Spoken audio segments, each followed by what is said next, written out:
Hello, everybody, and welcome back to another Monday Sound Stream where we have all kinds of fun topics to discuss and also a couple fun stories.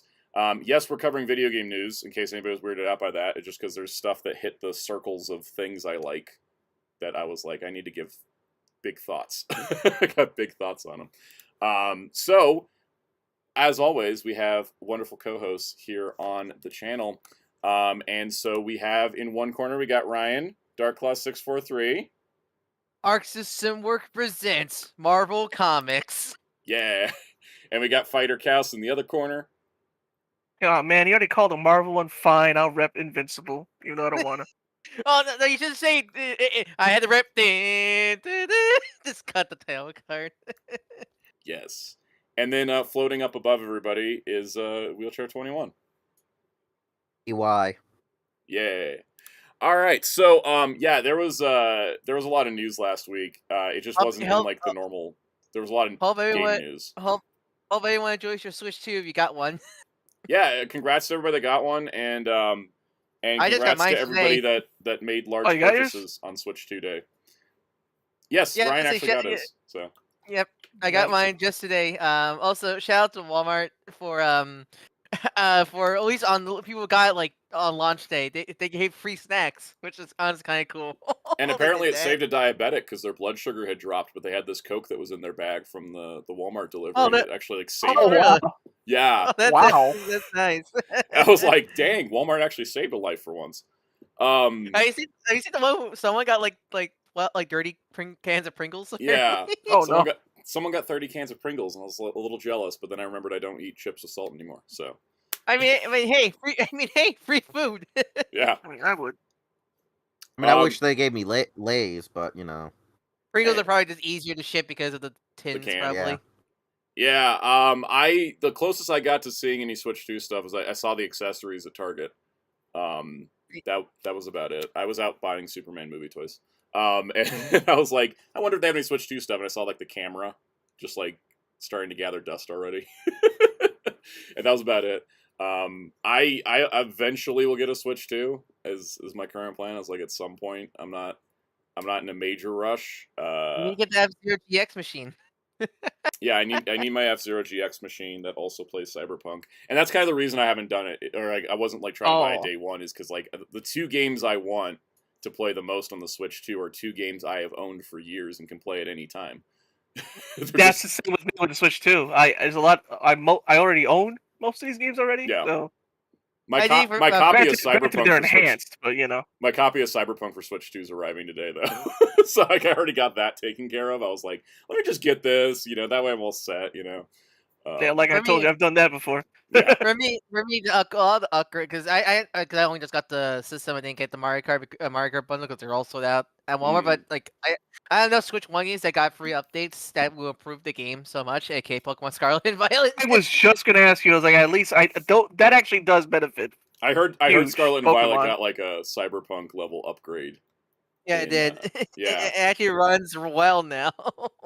Yeah, and also I just bought an OLED a couple years ago, so I'm also just like, this thing's still new. I haven't even scratched it yet. I still love that you got one because yours melted. Yes, my launch day Switch melted playing Bayonetta 3. And then I was like, I need a new Switch, and I was like, well, I might as well buy an OLED. Like, I was like, did you at least an upgrade. Did you do the transfer well, Brian? Oh yeah, very easy, very easy. Oh, I mean, hey, Bayonetta 3 got a massive, like, it wasn't even listed under like the games that got free updates, but like it runs like perfectly 60 now for Bayonetta 3. That's great. I'm glad to hear the Bayonetta 3 is not melting. The Xenoblade Chronicles games must be running real well. Yeah, I saw some clips of like Xenoblade and Animal Crossing. Because I remember the old. Almost fast now. Animal Crossing. Yeah, Animal Crossing. I saw like some clips because my mom's biggest frustration with Animal Crossing is that like there's a lot of pop-in and like sometimes lag because if she has too many items on the island, it just like starts slowing down the processing. She's like, I almost want to Switch 2 just to run this better. But then she was like, but I don't want to get a Switch 2 unless there's an Animal Crossing design for the dock. Because she really likes the dock she has.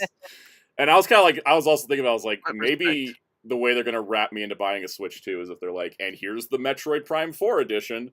Like, you just gotta, like, sometimes I have to be lured in. Dangling keys do work on me. That's a truth.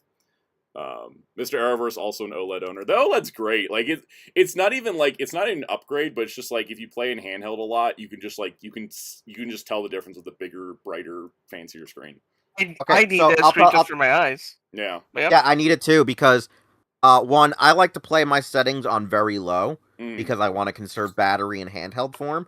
And when you conserve battery on a regular standard Switch, even without the OLED, if you get it from day one and set your settings very low, you can get a good, like, 6 to 9 hours of playtime out of it. Yeah. All I have is a Switch Lite, and I literally fail in a lot of games because I can't see what I'm doing. That's actually happened. Yeah, and so, like, if you have an OLED, the OLED, having played a friend's OLED once, on the lowest setting, it's already an improvement. Yeah. Like, if you're just trying to save battery, if you're just battery saving. Definitely. Just like if you're on a long trip or just you're gonna be somewhere and I don't you even can't think I charged my OLED while I was on my vacation. Like, it lasted. It made me like, I'm probably gonna buy an OLED now because it's probably gonna go a little bit cheaper. Hopefully. It made me realize, like, my God, like, looking at the Switch 1 versus like OLED models or the Switch 2, like, I didn't realize how obnoxious the bezel was on the original Switch model. Every time I look at my mom's Switch, I'm just like, what is this giant black bar around the screen? Yeah. Let's see. Oh, the person asked, did you see what Warner Brothers is supposedly doing? Yeah, there's a whole, like, news story about, like, Warner Brothers is splitting up into 2 companies again. So it's like Warner Brothers and Discovery. One's going to be all the studios stuff, and one's going to be all the TV networks and reality TV. And I'm just like, my read on it is just like, they split it up so they can sell each company independently. That's just all I'm seeing it as. Because I look about that, because it's hard to understand what they meant. I don't even totally understand what's going on. Are they like separate? Because I couldn't tell, like, they actually split, the 2 companies split, or they're like, they split into different factions. I don't think it's factions. Like, the way they talked about it in the article is that, like, David Zaslav's going to be in charge of Warner Brothers, and they're putting somebody else in charge as the CEO of Discovery. Yeah, it's really strange. Okay, so it's it's one of these where I wonder, like, are they just, like, fully separate, or are they still owned by one parent company? They seem to be separate companies now. Okay, it's weird. It's very bizarre. It's so funny because it's one of those things where, like, it feels like they finally realize, oh shit, we've been, like, losing members ever since we merged. Split apart.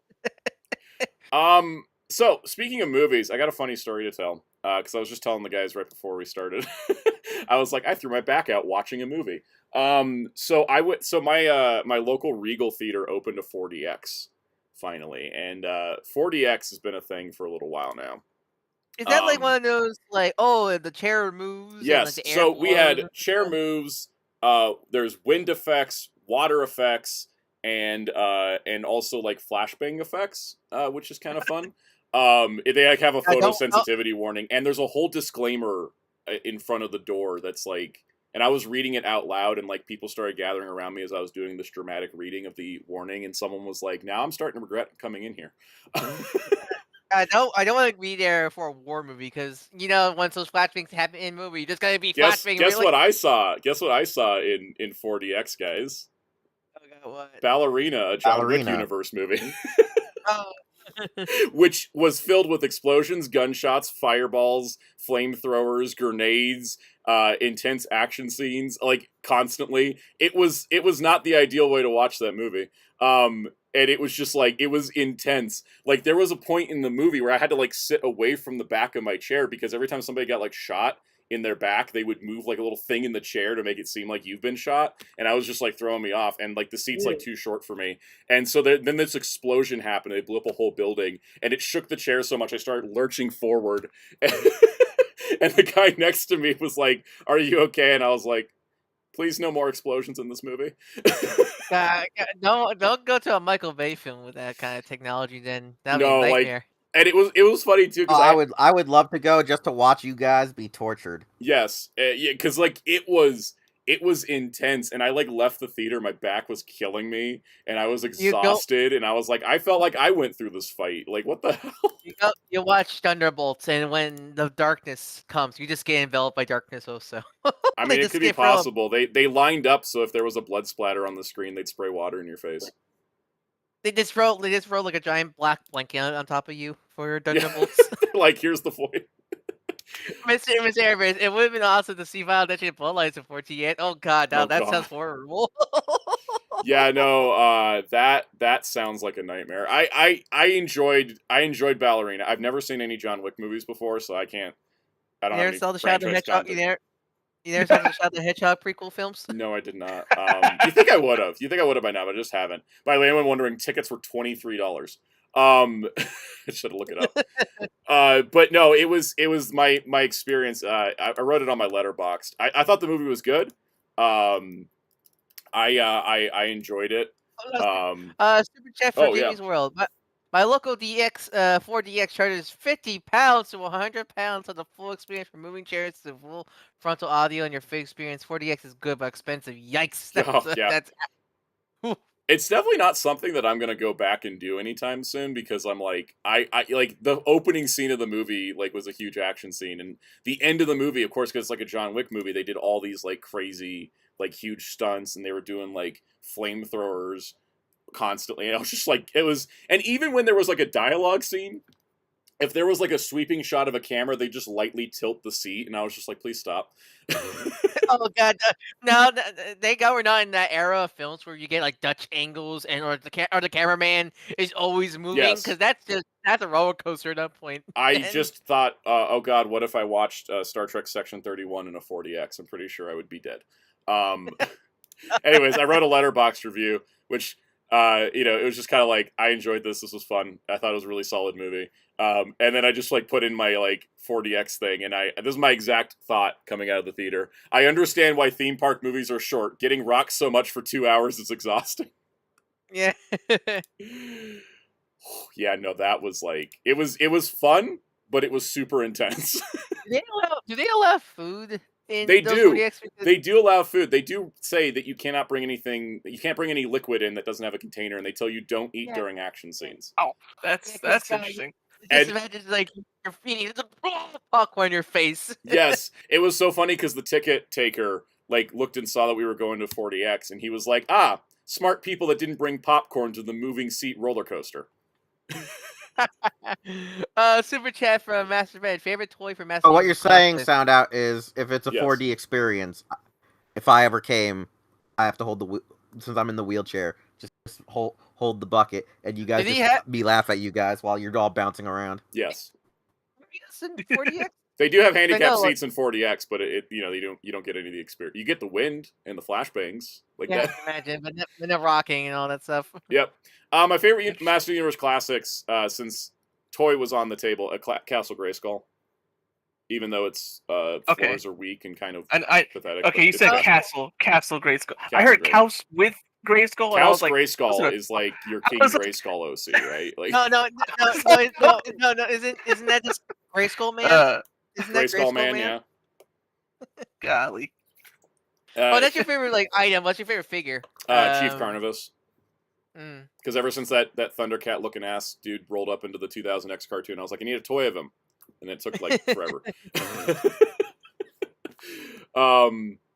And let's see.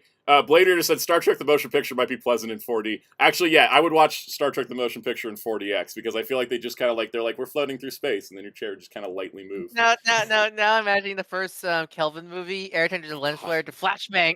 There's like a lens flare goes by, flashbang. Yeah, no, it was a unique experience. I had fun doing it. I will be seeing Elio in a normal theater screen. Thank you. I will be watching Megan 2.0 in the version where it doesn't feel like she's trying to stab me. Like yeah. You watch Megan 2.0. They'll have an actual Megan come out and kill you.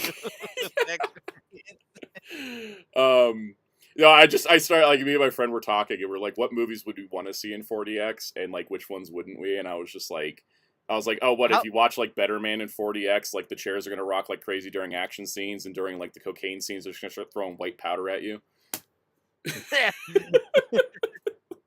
We spent way too long speculating. I can see Jurassic Park being kind of cool in that style. Yeah, a friend of a friend is like waiting to go to the 4DX when Jurassic World comes out, so we'll see how that goes. Mr. Arrowverse said Megan 2.0 is either going to be a really good sequel or a terrible sequel to a really good movie. I think, based on the trailers we've seen, like, I don't know about quality, but like that's going to be an unforgettable movie.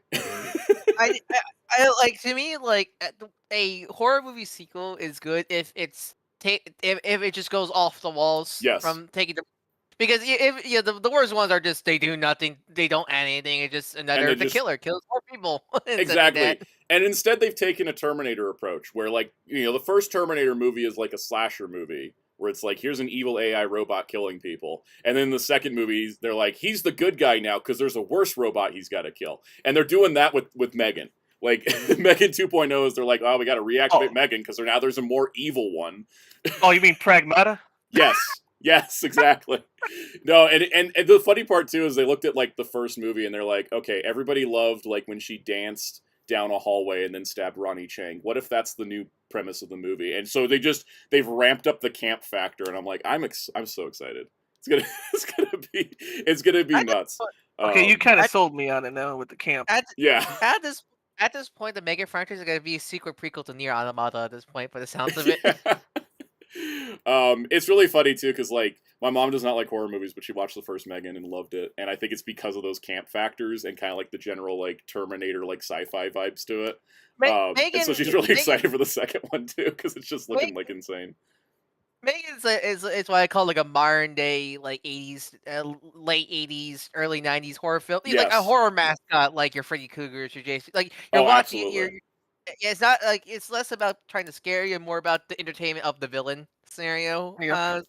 Oh, definitely, because like I think I was thinking about this when I watched Five Nights at Freddy's, and I was like, this is a better horror movie than Megan, because I was like the one I'd watched prior, but this one was not as fun.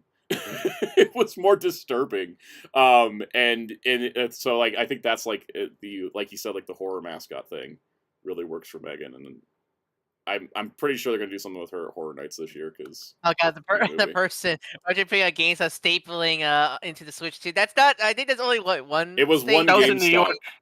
Yeah, it's specific one in New York. Yeah, and I forget where in New York too. They didn't know that the screen was that close to the box. Yeah, I know, right?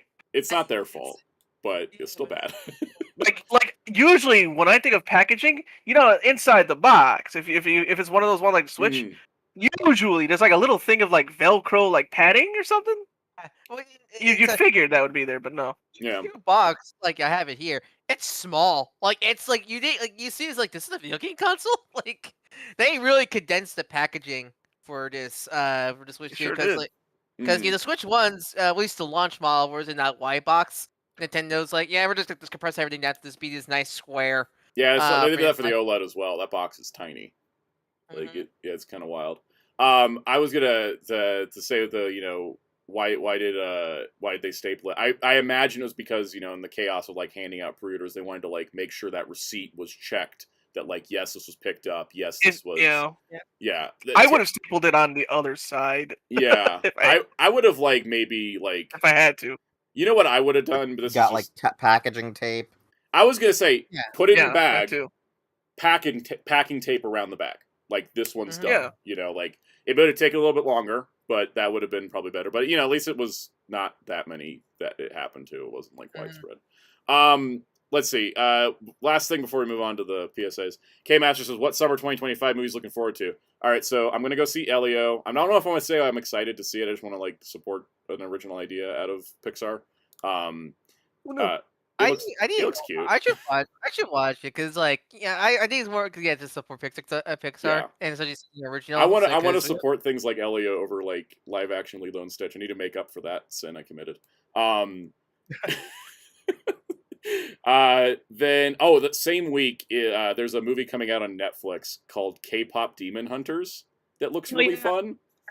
Because I remember hearing it because they announced that like years ago. Yeah, and I was like, I'm gonna watch this, and finally it's coming out, and it looks so fun. The trailer dropped, and I was like, this looks like a really fun movie. So I was like, all right, I'm gonna watch that. That's not in theaters though, but let's see. Is Fantastic Four this next week? No, it's next month. No, wait, that was this month. No, it's the end of July, and Superman's also July. Huh, anyways, continuing through it. June 27th is Megan 2.0. super excited for that. Jurassic World's coming out for July 4th weekend. How do you feel about that film? Because like I know some people just don't like it because it's in our Jurassic Park, but I feel like I want to go at least see it's- it and then figure out if I enjoy it. Because Jurassic's one of those franchises like Indiana Jones where no movie's going to be as good as the first one. So let's just see if they can do something cool with it. at least I commend them trying to go back to a more horror route for Yeah. this new one. I just I'm sure wonder. there's I wonder way- if they're gonna how far they lean into the horror. You know, like if they lean too far into the horror. I'm still waiting. So I just wanted the full go. I just want the Jurassic franchise to go off the walls and just introduce Yes. robo dinosaurs and such like that. that would be fun. The person How to Train Your Dragon comes out this weekend, I think. Ugh. Not planning to see that one. You want to talk about the most pointless movie ever? Yeah. Movie made to promote a theme park land. Okay, so then Jurassic World, and then after that Superman, which I'm actually really looking forward to. It's been really coming together nicely. Like the ad campaign's been improving a whole lot.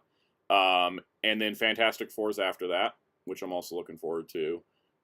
Then Bad Guys 2 comes out, which I'm really looking forward to. And then I'm actually kind of looking forward to Freakier Friday.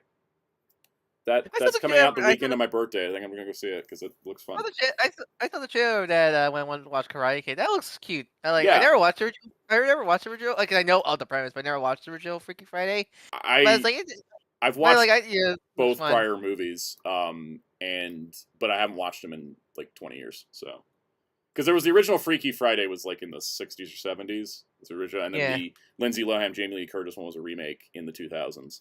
Just so you know that Disney's always been remaking their movies. And then now this is a sequel to I don't know. Did they ever remake The Parent Trap? Yes. Wink, wink. With nudge. with No, that's Lindsay a joke. Lohan as well. That's also the joke. I know. I mean, The joke. actually, speaking of Disney, I'm surprised they didn't remake Pollyanna with Lindsay Lohan, considering they were using Lindsay Lohan as their new Haley Mills. Anyways. I mean, speaking of Disney live act, have you ever, because I feel like, have you ever watched, what was it, Halloween Town? Is that the film? Is that the I've watched one the with Halloween Town movies, yeah. Oh, Halloween Town with That's the one with the tree witches, right? I think it's No, the right that's one, Hocus right? Pocus. No. Yeah, have you seen Hocus Pocus? Yeah, I've seen both of them. I like them. They're not like I don't put Hocus Pocus in like the I have to watch it every year for Halloween camp, but like I enjoy them. Because I feel like that was up your alley. Those kind of films. They definitely are. I don't like. They're not on like my top 50 movies list or anything, but I enjoyed the first one. I enjoyed the first one a lot. I actually liked the sequel. I didn't think it was as good as the first one, but also I like when Disney goes different with their live action stuff because like I was just thinking about Enchanted the other day. And I was like, Enchanted was a great movie.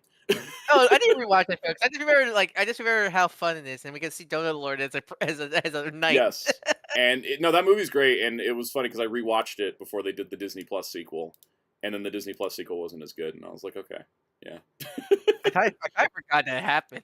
Yeah, that one was wild because it was like basically like the whole first movie it's like Amy Adams playing a princess, and so in the second movie she ends up becoming an evil stepmother by like tapping into dark magic, and I was like, that's an interesting premise, and there was some like great stuff between her and Maya Rudolph, but then the rest of the movie kind of wasn't as strong as like that initial core dynamic. I just remember loving the 2D animated animation in the original film, especially. No, definitely. Mutegi says, give us 3 Men and a Baby sequel. What do you want to call it? 5 Men and 2 Babies? Where's our country Bears 2? When they build a new country Bears attraction. So Chris will walk and get revenge on them bears. Yeah. Blade Raider says they should do an animated remake of Enchanted as a joke. Actually, that'd be kind of fun. Where it's like it goes from live action to animation. I'd be down for that. All right, let me prep up the news topics here while you get the... let's do a rundown. Everybody that's joined us in the last half hour, 25 minutes, however long we've been here. Welcome, Jamie Carr, Zelchek, Spider-Miss Prime, is there Eververse, Master Ben, K-Master, Muteki, The Person, Astronaut, Kaiju 1954, SG4 Jason, Fozzie, A05, Hellfire, LPH, Jamie's World, Tommy Pepperson, Senti Ranger Donnie. Got Jeremy Carr as well. If you missed anybody, just shout out and we'll get you a shout out. Josh Merrick, Toma. I think that should Klein, and that should be everybody. If I didn't see your name, holler in the chat. Yep, just write the word wave. We'll just take that as a hello. All right, let's get to it. Days. What happened last week on the channel? Two videos. Pretty typical. Expect this from me like every month. We got Comic Book Haul for May 2025. Lots of fun stuff in there. And Transformers. I see that you get the Transformers Void Rivals hardcovers. Yes, Tommy, we'll be covering the B-Fighter thing in the toy news section. Yeah, I got the Void Rivals in 2 days ago. And so I think G.I. Joe's coming out in a couple weeks. They're pumping those out like crazy. For some reason, because somehow Image is the only company that can actually pump their stuff out out on time. Yeah. And I think also it's nice because they're like, oh, the trades and the single issues have sold so well, we don't have to wait to do deluxe hardcovers. They're like, let's just do it. Like Void Rivals in like its 12th printing, I think, or was Transformers in its 12th print? One or two. They're in the double-digit printings, which is insane and never happens.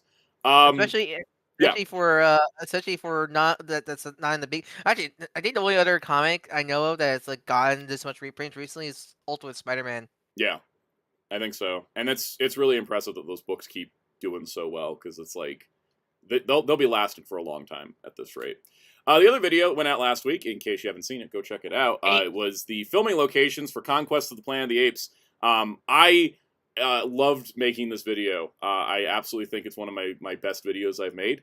I really enjoyed it, and I was working on it, and I was like, niche topic that I really love making. This isn't going to perform super well, but I'm really, really proud of it. And I have also to say this thing would have a 100% on Rotten Tomatoes because everybody that has watched it has said they enjoyed it. So I will always take that over anything.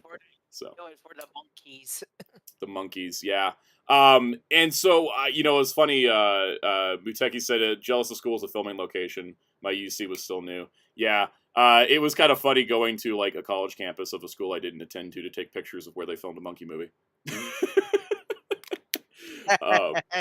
Yeah, no, I was really proud of how the video turned out. It was a lot more work than it looks like. I think I posted in Discord. It was like it took me 3 days to make a video that was 19 minutes because getting all the footage together of the movie and like pulling the clips out to like match up the scenes to all the locations, took a significant amount of time, and then deciding how to structure it. But I'm really proud of how it turned out. I shared it with a Planet of the Apes community, and a bunch of people in there were like, "Oh, this is really great!" So I felt really accomplished with that.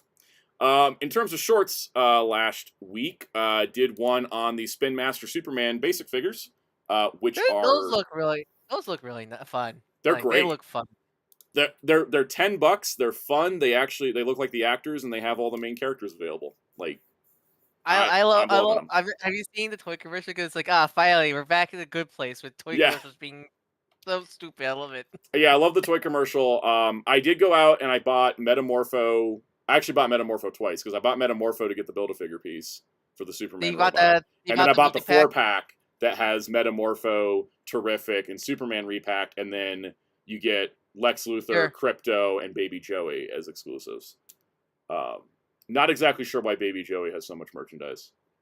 Like, nobody knows. I cannot figure out why Metamorpho's weird kid has like more merchandise than Hot Girl, but here we are.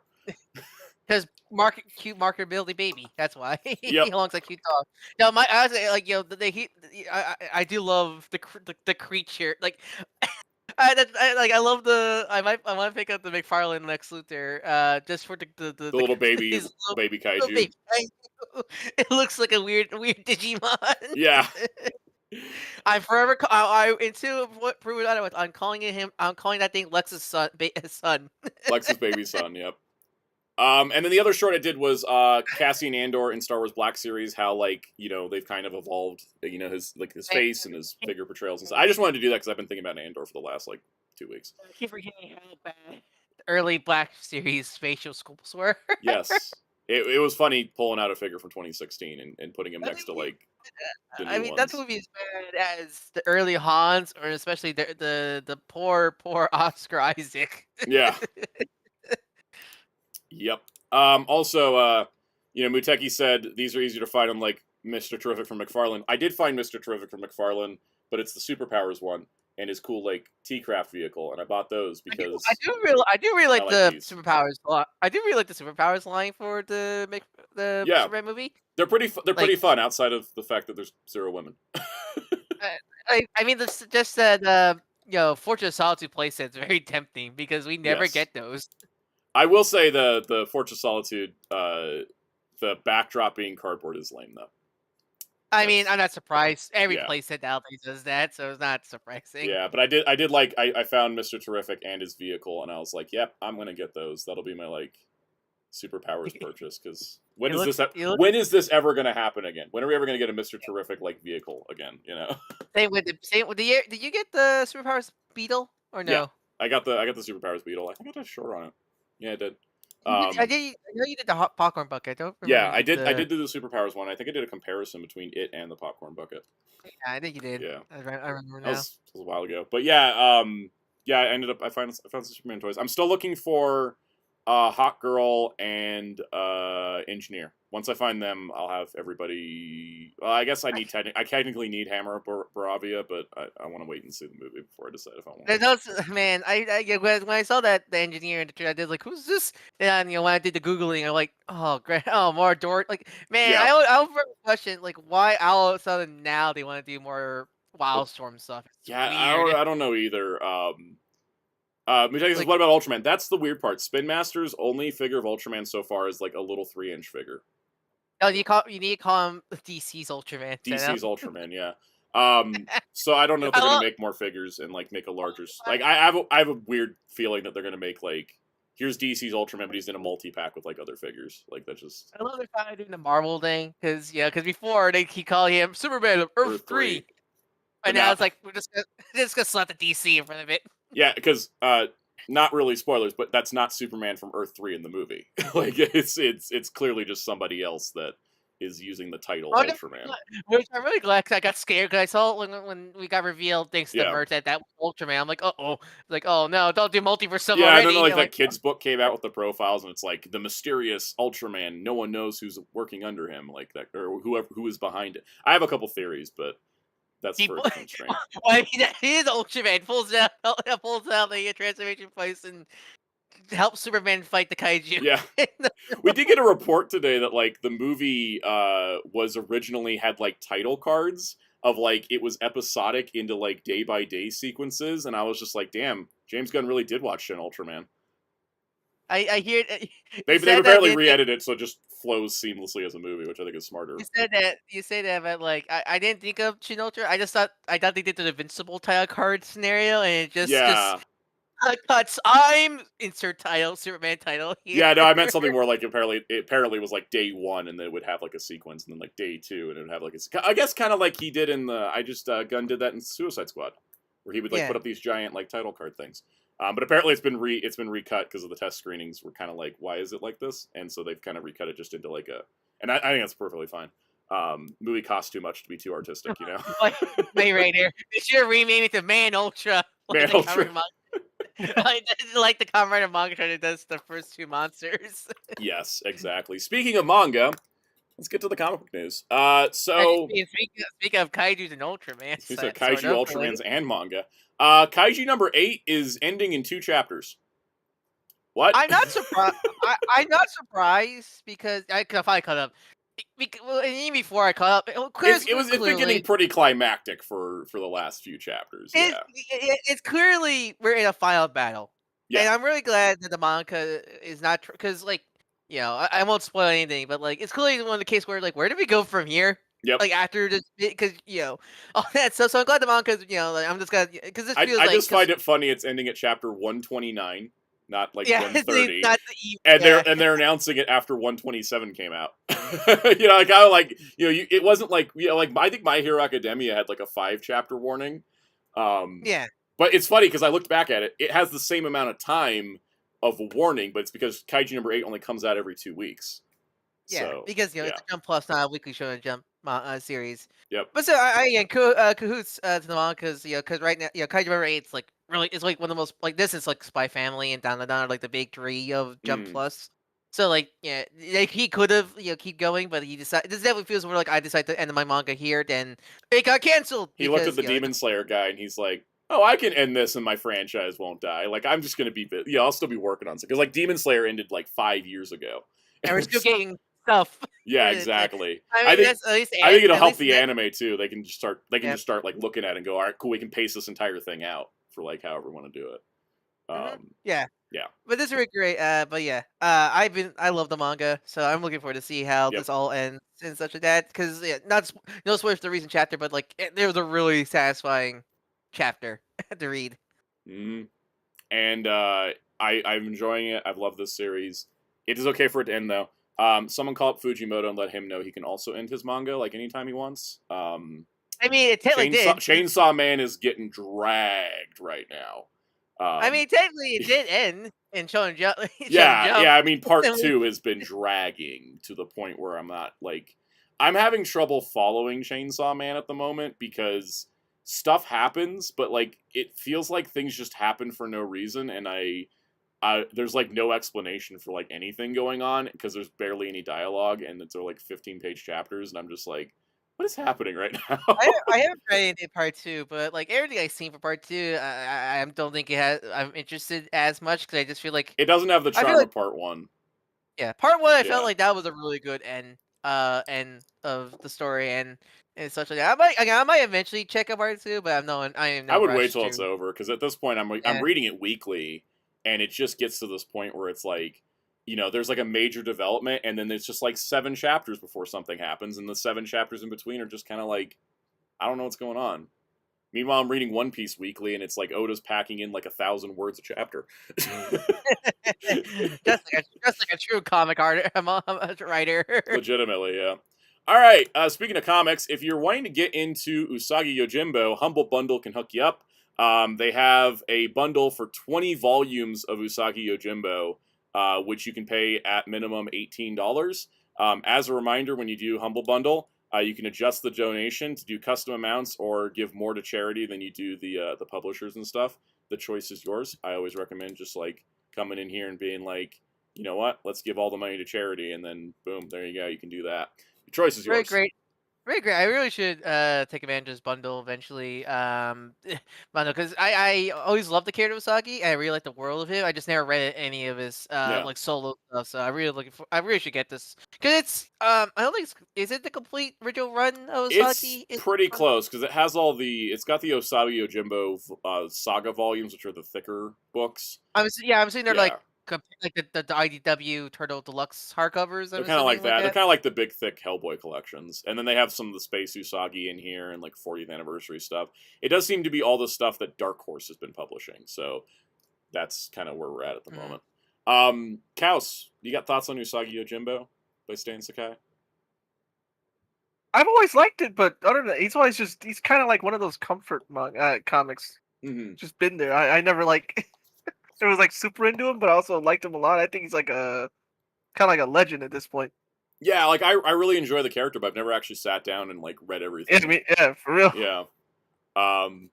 Since Chastity the Turtles Rabbit. No, he's his own guy. He's been with them, but every time he shows up in Turtles, it's a crossover. It's not a yeah. Mm-hmm.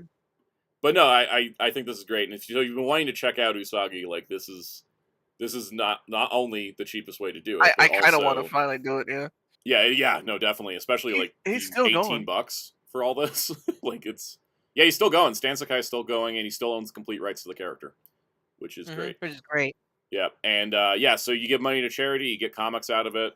Always a good deal. You got 18 days on that, and actually, I'm going to toss this link in the chat for everybody because Humble Bundle's great. But yeah, always adjust the donation because by default it gives less money to charity than the others. So that's always my thing. Is like adjust it.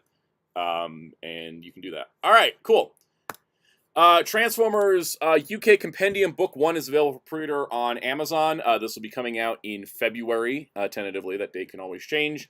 This is going to be the first volume of the UK material. It won't be reprinting anything from the US volume. So if you're collecting the paperbacks of the Transformers Compendiums, it's going to be the UK stuff that's unique UK stories. So yeah, it's the third of these now, which they're actually coming out with these pretty quick compared to the G.I. Joe ones, which are taking a little longer for whatever reason. Yeah, let's see. Have you heard anything about the second? I think the second G.I. Joe's coming out in like October. Jeez. It got like quietly announced, but yeah, it's been forever since the first one came out, right? They're like G.I. Joe's like basically like once a year, whereas Transformers are doing 2 a year because the second Transformers one comes out this fall as well. I don't know if that's just a sales thing or what, but which I guess Transformers did outsell GI Joe in the Kickstarter as well, so it's not too surprising. But yeah, also cover art not final, but it's I'm kind of looking forward to seeing what the cover will be, since they've been doing new art for the covers that are kind of inspired by the original stuff. But then the variant covers have been, for the direct market, have been like original covers. So choice is yours, but there's that's the first volume of UK stuff. So every time you say that, I just imagine we're in at Legend of the Hidden Temple every time you say that now. the direct market variant cover. Or... No. The choice is yours. Oh, the choice is alone. yours. I don't even know where I picked up Choice is Yours from, because I never watched Legends of the Hidden Temple. Where do I get these phrases? All right. Let's flip over to entertainment news. I'm going to start with a Blu-ray. I have one Blu-ray topic, which is Lois and Clark: The New Adventures of Superman is coming to Blu-ray on July 8th. So this is our there's a new Superman movie. Put out an old thing release, and because there's basically no Superman stuff that's not been released. So this is just like, let's upgrade, Lois and Clark: New Adventures of Superman. So has My Adventures Superman season 2 been released on home media yet? Or nope. Not yet. Big old nothing. Also, Harley Quinn season 4, let alone season 5, have not been released. Nor Kite Man, nor Young Justice season 4, nor any of DC Superhero Girls 2.0, nor any of the last 4 seasons of Teen Titans Go. As we know, ever since the Ben 10 release, I feel like Warner Home Media has not been doing great. If they're not Warner Archive, Warner Archive, yeah. There's a difference between Warner Archive and Warner Home Media, right? Because they're two separate divisions, right? It's always weird to realize that, but they are. Yeah, the Warner Archive team is like a subdivision, like a sub-team. Kind of like how at Shout Factory they have Scream Factory for their horror stuff. Like, that's kind of a separate team within it. So, also, if you guys want to know where the Death of Superman storyline came from, you could watch this show and then not understand what I mean, because this show was the direct synergy result of the Death of Superman comic. Because I don't. It's a funny story. They wanted to make sure the wedding of Lois and Clark happened in this show first, and they were saving it for the 4th season. And so the comics had built up to Lois and Clark getting married as their big storyline, and then Warner Brothers told the DC Comics team, you can't marry Superman and Lois before we do it on the show. We're doing it on the show first. You have to do a different big storyline. And then they finally let the guy with the intrusive thoughts win and said, fine, we'll kill off Superman then. I hate how they stop staring at me like that. Yes, every promo photo for this show is them staring at you through the camera. They gave me the DreamWorks face, and I don't like it. Yeah. All right, that's pretty much it for Blu-ray news. There was some Warner Archive announcements, but I can just sit here naming 50s movies in the chat, just kind of glossing over with their eyes. So just not going to do that. Welcome, Logic Blaster. Hope you're doing well as well. Yeah, we got a couple trailers here. Let's get these trailers pulled up. One of these trailers surprised me a whole lot, which we'll get to. All right, let's get to the first one. Boom. Star Trek Strange New Worlds Season 3, coming up fast, July 17th. We got a new trailer for it. This one's a little bit less goofy, while also still being fun. The first trailer was just kind of like the teaser trailer was like, look at all the wacky stuff we're getting up to. And this one's like, look at all the other stuff we're getting up to. While having that cover image. While having that cover image, yeah. And then also, the thumbnail is just like them having dinner in the captain's quarters that are gigantic. So there's a bunch of stuff. There's a bunch of shots. There's some new posters put out. They put, they paired up the characters. So we got Pike in number 1. We got Scotty and Pelia. So this is a thing that I noticed, is that they put Scotty in a position where it looks like he's a main cast member. Because in season 2's finale, it's been like 2 years. This is not spoilers anymore. Season 2's finale, Scotty showed up for the first time, and they had him in the episode. And I was like, okay, maybe he's going to be like a recurring guest star, like Kirk is on the show. But it looks like he's going to be in the show like full time. His pose on the poster is funny looking. I will admit. It is, especially with all the zombie hands like reaching up at him. He's about to swat them away like flies. Like, shoo! Right. I was a little bit worried when they introduced Scotty that Carol Kane's Commander Pelia was not going to be the chief engineer anymore. But it seems like it's going to be like she's the chief engineer and he's working like as her right hand, like learning the job kind of thing, which I think is awesome. We got a cool shot, like a cool poster with Mbenga and La'an and they're just like doing cool stuff. I like these posters are fun. Let's see. We got Chapel and Spock because they're doing like the romance storyline with them still, and we got Uhura and Ortegas. And Uhura's new hair is great. I like her hair. It's fun. Logic Blast says, Stranger Worlds put me off the musical episode. It's weird. Yeah, that's the thing about the show is it's doing that, like, you know, we're doing a different thing each week. I love the musical episode, but I love musicals. So I'm kind of like, you know, is that what we call a biased opinion? I love the thing that's in the genre I love. But yeah, the show does a lot of stuff. I do think I do wish the show had longer seasons than 10 episodes, because then they could get kind of crazier with it. But yeah. Welcome, Psychos. So there's a lot of cool screenshots from this trailer, and they put out some extra shots. We had a cliffhanger 2 years ago when season 2 came out, so it'd be nice to see that resolved. But based on the fact that everybody's in the trailer, I guess nobody's dying. there was a debate between people where they were like, oh, who's gonna die because they fight the Gorn, and it seems like the answer is no one's gonna die. But you know, still kind of curious to see how they'll get out of that situation. But yeah, they put out some cool screenshots. There's a murder mystery episode that's being directed by Jonathan Frakes, which I'm looking forward to. That's cool. Question about Star Trek in terms of like Star Trek lore, I guess. Yes. Question: how do they have one of those fancy like we can make future food anytime we want scenario? They do have replicators that can make any food you want. Yes. Yeah, I figured because one of the things where you mentioned the dinner scene, it's like that's why it's like one of those like, do they have to constantly go like, you know, beep boop instant tacos or Yes. something like that? But as it's been described and as it's been laid out, someone actually making food is better than just the generated food. Hello? I Hey, have a Kaus, feeling. Did you fall out of? No, that was me. Oh, that was Because my microphone wasn't coming in when I was answering Ryan's question, and I said yes, but there's a technicality with replicators, is that somehow even though replicators can get the meal exactly how you want it, in a sense, it will not always taste exactly the way, because it's obviously I feel like replicators it's replicating like the meal, but not the actual. I imagine it's like the equivalent of MRE practically. Oh yeah. Yeah, because Meals basically. restricted the to the enemy. the best way to explain it, there's like an early episode where Donna yeah. Troy explains like you could literally ask them to make you a steak dinner, but if you ask them to make you like to replicate a brand or replicate a style or a recipe, it won't fully taste it. You know, you'll enjoy the meal, but it will not be the meal as cooked by, say, your mother or your spouse or whatever. Like It there's like can't a whole replicate the episode where human Deanna touch Troy of cooking, explains it. basically. Yeah. And that there was this great scene in season 3 of Discovery where Admiral Vance was explaining to this Orion pirate about like how replicators work, and he's like, yeah, basically like all the matter gets reconducted down and then rebuilt and re-replicated, and then you get food out of it. And he like passes her an apple, and he's like, how does that taste? And she's like, that apple tastes pretty good. He's like, yeah, it's re-replicated from shit, but it tastes pretty good for shit. And it's like that's basically how replicators work, is it just takes a bunch of stuff. Okay, Kyle says Star Trek being generative AI 30 plus years ahead of its time. I mean, even more than that. There's episodes of TOS where Kirk talks a computer to death. But no, it is kind of like, it almost is like in a way that like don't forget the replicators AI, are almost like remember, AI generated food. So remember yeah.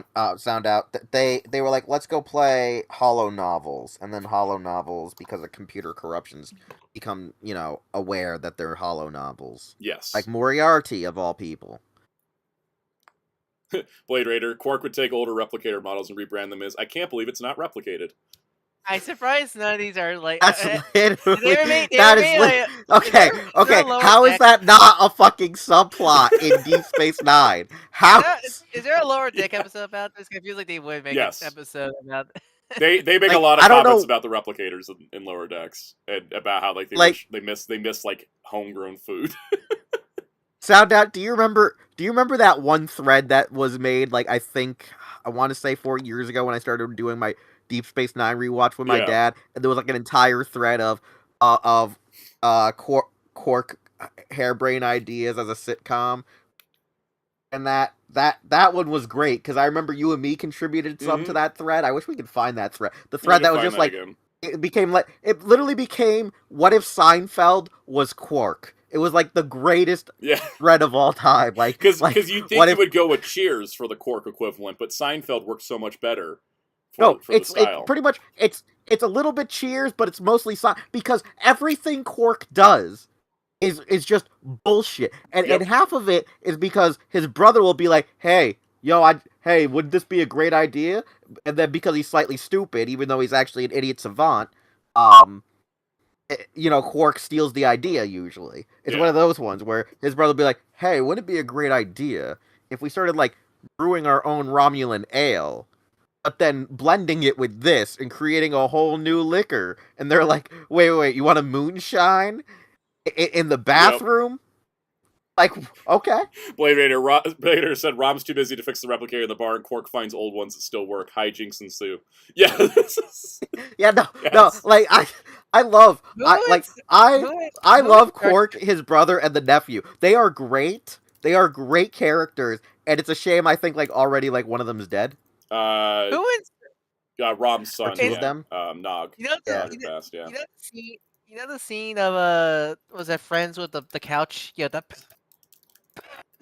scene. Who in Star Trek would be in that scene? But that scene. In the Friends couch.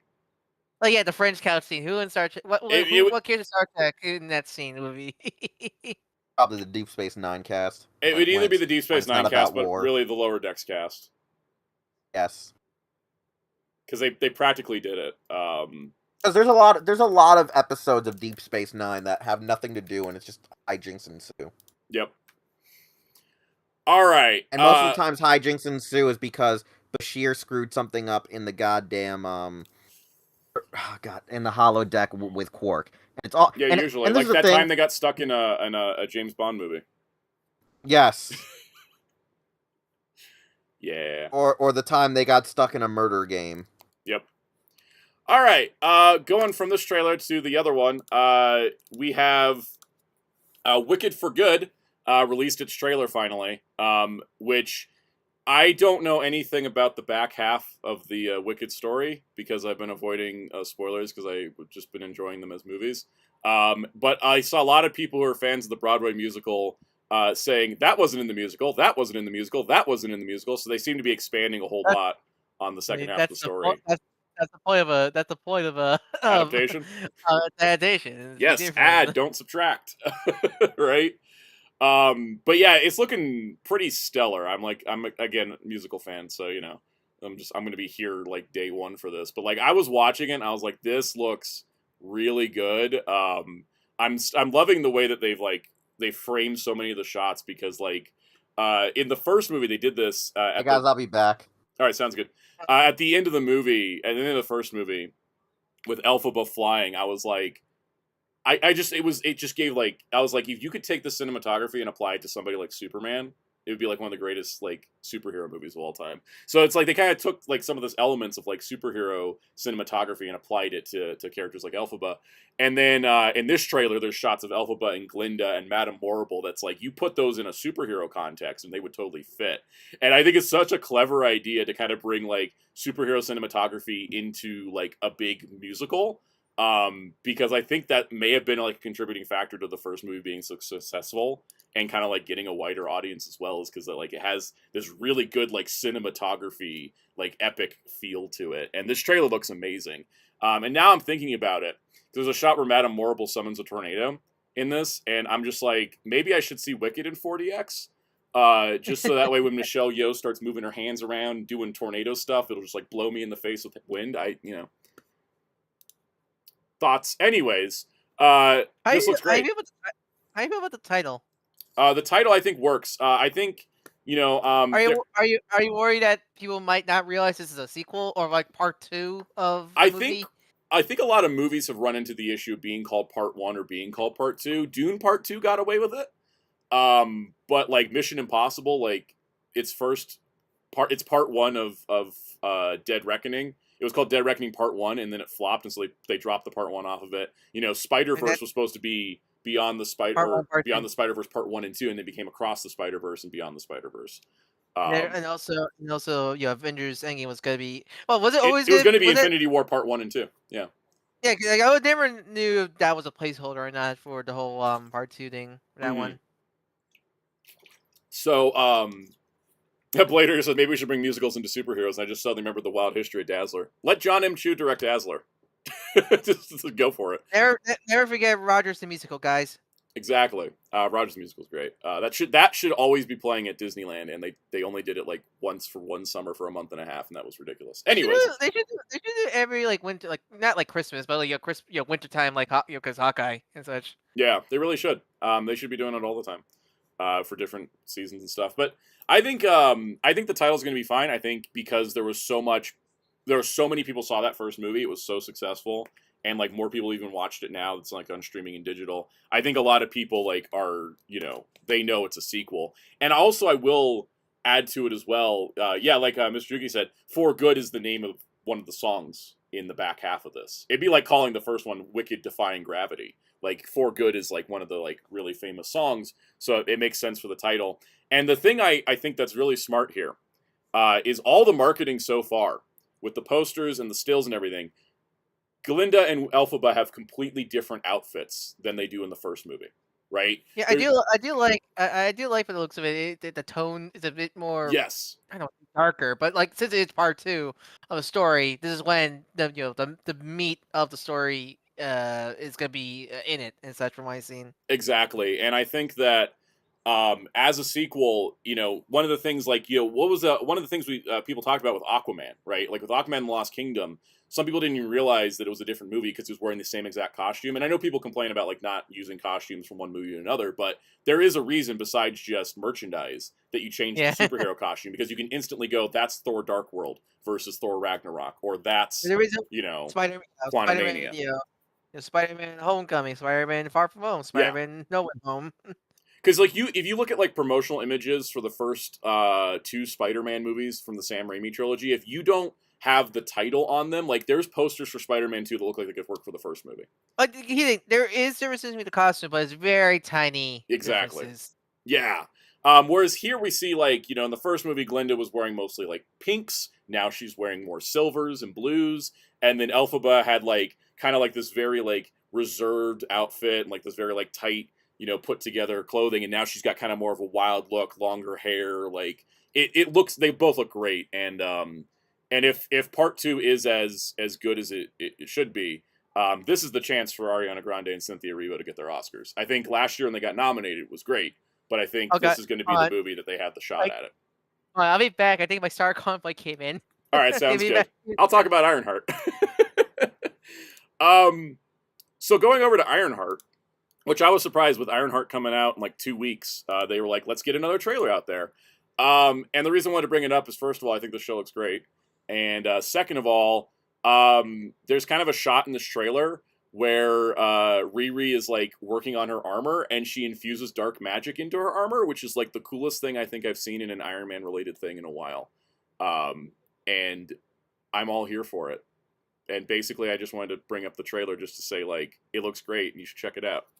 Because I think it looks great. I hope it's as good as it looks to be. I've been down this road before. Right back. Yes. Amazon to Amazon. What did they do? Slap the shipping label on top of the box. Wow. Yep. They're like, here's your Star Convoy. Hope nobody steals it. Yeah, I know. It's just like, well, they come out inbox. Also, they have it's all dinged up because this is dinged up and everything. Like, it's like, God, thank God not inbox collector, because that'd be annoying as shit. Oh yeah, Mr. Everest. I forgot to mention that too. Mr. Everest is Wicked for Good is going to win a lot of awards. I think so too. But they are putting in 2 new songs to Wicked for Good. One for Elphaba and one for Glinda, and that means it can qualify for Best Original Song at the Oscars, because they couldn't do that for the first one. But anyways, Ironheart's looking really solid. I haven't seen the second trailer yet. I haven't seen the second trailer yet, but I really like the first trailer, and I wasn't expecting the Hood to be in this series. The Hood being the villain's great, and there's I was mentioning the thing I like the most about those trailers is a shot where Riri's like putting magic into her armor. And just like the implication of that is just wild, and I'm like, oh, I'm really excited. I like they're not shying away with the Hood, because I think some people don't realize the Hood's a occultist. Yes, There's a shot in this trailer because Anthony Ramos is playing the Hood. There's a shot in this trailer, and he's got like all these crazy like sigils burned into his back, and I'm just like, let's go. This is gonna be good. Like this show has a lot of like really good potential to it, and I'm hoping it lives up to it. And it's gonna be coming out June 24th. I think they're doing 3 episodes on the 24th, and then the following week they're doing the other 3. My only hope for this show, because especially with using a character like the Hood and the Cult stuff, please don't make another end of the world plot, because that's the thing that ruined Miss Marvel for me. I think it's not going to fall into that, because it's been very much focused. Like, and again, the marketing can always be deceptive, but it does seem to be very focused on like Riri's place in the world and how is she going to do what she wants to do while she doesn't have the resources that someone like Tony Stark did. I think that's a great contrast they've been providing for her. Is they're like, she's smart, she's brilliant, she can put this stuff together, but she doesn't have the money Tony Stark did. How is she going to get that money? I really like the comic, the comic version really, but it took a while for it to grow, because I feel like that was the problem when she debuted, and she had all the advanced stuff from the start instead of like from up. And I think also like putting her in a place where she went to Wakanda, got to build the best version of her armor possible, and then got told, yeah, you can't take that home with you. That's got to stay here. Ours. Yeah, that's vibranium in there. You're not keeping that. Exactly. So now it's putting her on this path where she's like kicked out of MIT, and she really wants to build this armor. She really wants to do this thing, but she doesn't have any resources. How is she going to get the resources? What does she have to do to make her armor possible? And I think that not only is like a really good setup for a show, I think it also puts the character into a nice little bit of a gray area on like what's her line? When is she gonna like, what's the line she's willing to cross, and which ones are she not willing to cross? And I think that gives her so much more depth just off the bat than we've seen with a lot of things. And I think in particular, like Comic Riri took a while to get there. It took until like, I want to say like Eve Ewing wrote her to give her that later. Another care take away from Bendis. Yeah, I always say Bendis is a much better ideas guy than he is a writer. And I agree with that. Yeah, no, that's true. Yeah, because I think that like I think Bendis comes up with a character like Miles Morales or Riri Williams, and it's a great premise for a character. And then as soon as somebody else gets to write them, like they almost instantly improve. I think that's what always goes with. Mr. Duke says, if she ends up successful, I'd be interested in seeing her get an adamantium suit for Black Panther 3. That'd be something cool. I would like to see her return to the Black Panther movies. I kind of would like to keep her in the Wakanda circle more so than like putting her in like the Iron Man circle. Yeah, I think it'd be cool if she was like still like she can be. I think she's still going to be a heroic character by the end of the day. But I think it'd be kind of cool if she was hanging out with the Wakandans more and kind of have her like that space, or if they're doing like a Young Avengers Champions thing, like she could hang out with them as well, since she was actually on the Champions. Welcome, Counter 64. I think that's it for the stuff, but the entertainment news. That's what we're done with. I guess video games are also technically entertainment, but it's its own category today. So I got thoughts. I got thoughts, guys. Boy, do I got thoughts. While I get these prepped, I guess we could just speak a little briefly. Kaus, I think you watched all the presentations, right? I did, including the PC one, which it's the only one I didn't watch. Rank them for us. You get safe. Okay, State of Play. So this is best to worst. Best to worst. Yeah. Best to worst. State of Play Summer Game Fest Xbox PC showcase. I would agree with that, and I didn't watch the PC or the Xbox. I just watched the. For me, it'd probably be State of Play Xbox Summer Game Fest, because I haven't seen PC Gaming Show. The PC one was, do you like building games? That's all you're getting. Yeah. That's all you're getting. Bit of a lack of variety, right? Yeah, do you want to win this $3,000 rig? Yeah? To play all these mobile-looking building games? Which I when I was there, I was watching with friends, and they were like, well, they have to cater to both. Like, you're right. They should cater to people who don't have expensive rigs as well. But it seems a little too focused on them and not enough on everything else. Yeah. I watched all of State of Play. Really liked it.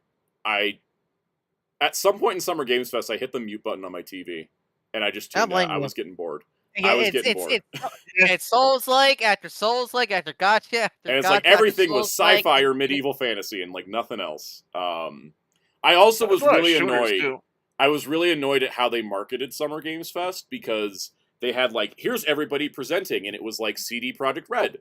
And I was like, okay, cool. And then I watched all of Summer's Games Fest, and all I got was a 30-second commercial for Cyberpunk on Switch 2. And I'm like, why did you put their name? Why did you put CD Projekt Red on the graphic? Same with Nintendo. They put the Switch 2 logo right there. They go, is Nintendo gonna announce something? Yeah, because it's the day after the Switch launches. So if they have something, nope.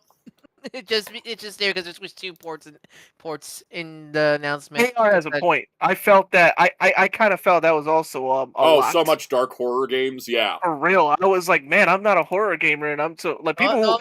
When they did like that little fake out tease of Resident Evil 9, and then like just to announce Resident Evil 9 later, I didn't even realize it was Resident Evil they were announcing when that. I glanced at that trailer, but after I realized it was Resident Evil 9, I went back and actually got really excited because there's some really cool concepts in there and such. Because the Resident Evil fan. If you're a Resident Evil and horror fan, you're eating good. But the only Souls-like I actually was interested in was Code Vein 2 because I liked the first Code Vein. Yeah, people like Code Vein. Yeah. And then I'm in my copium.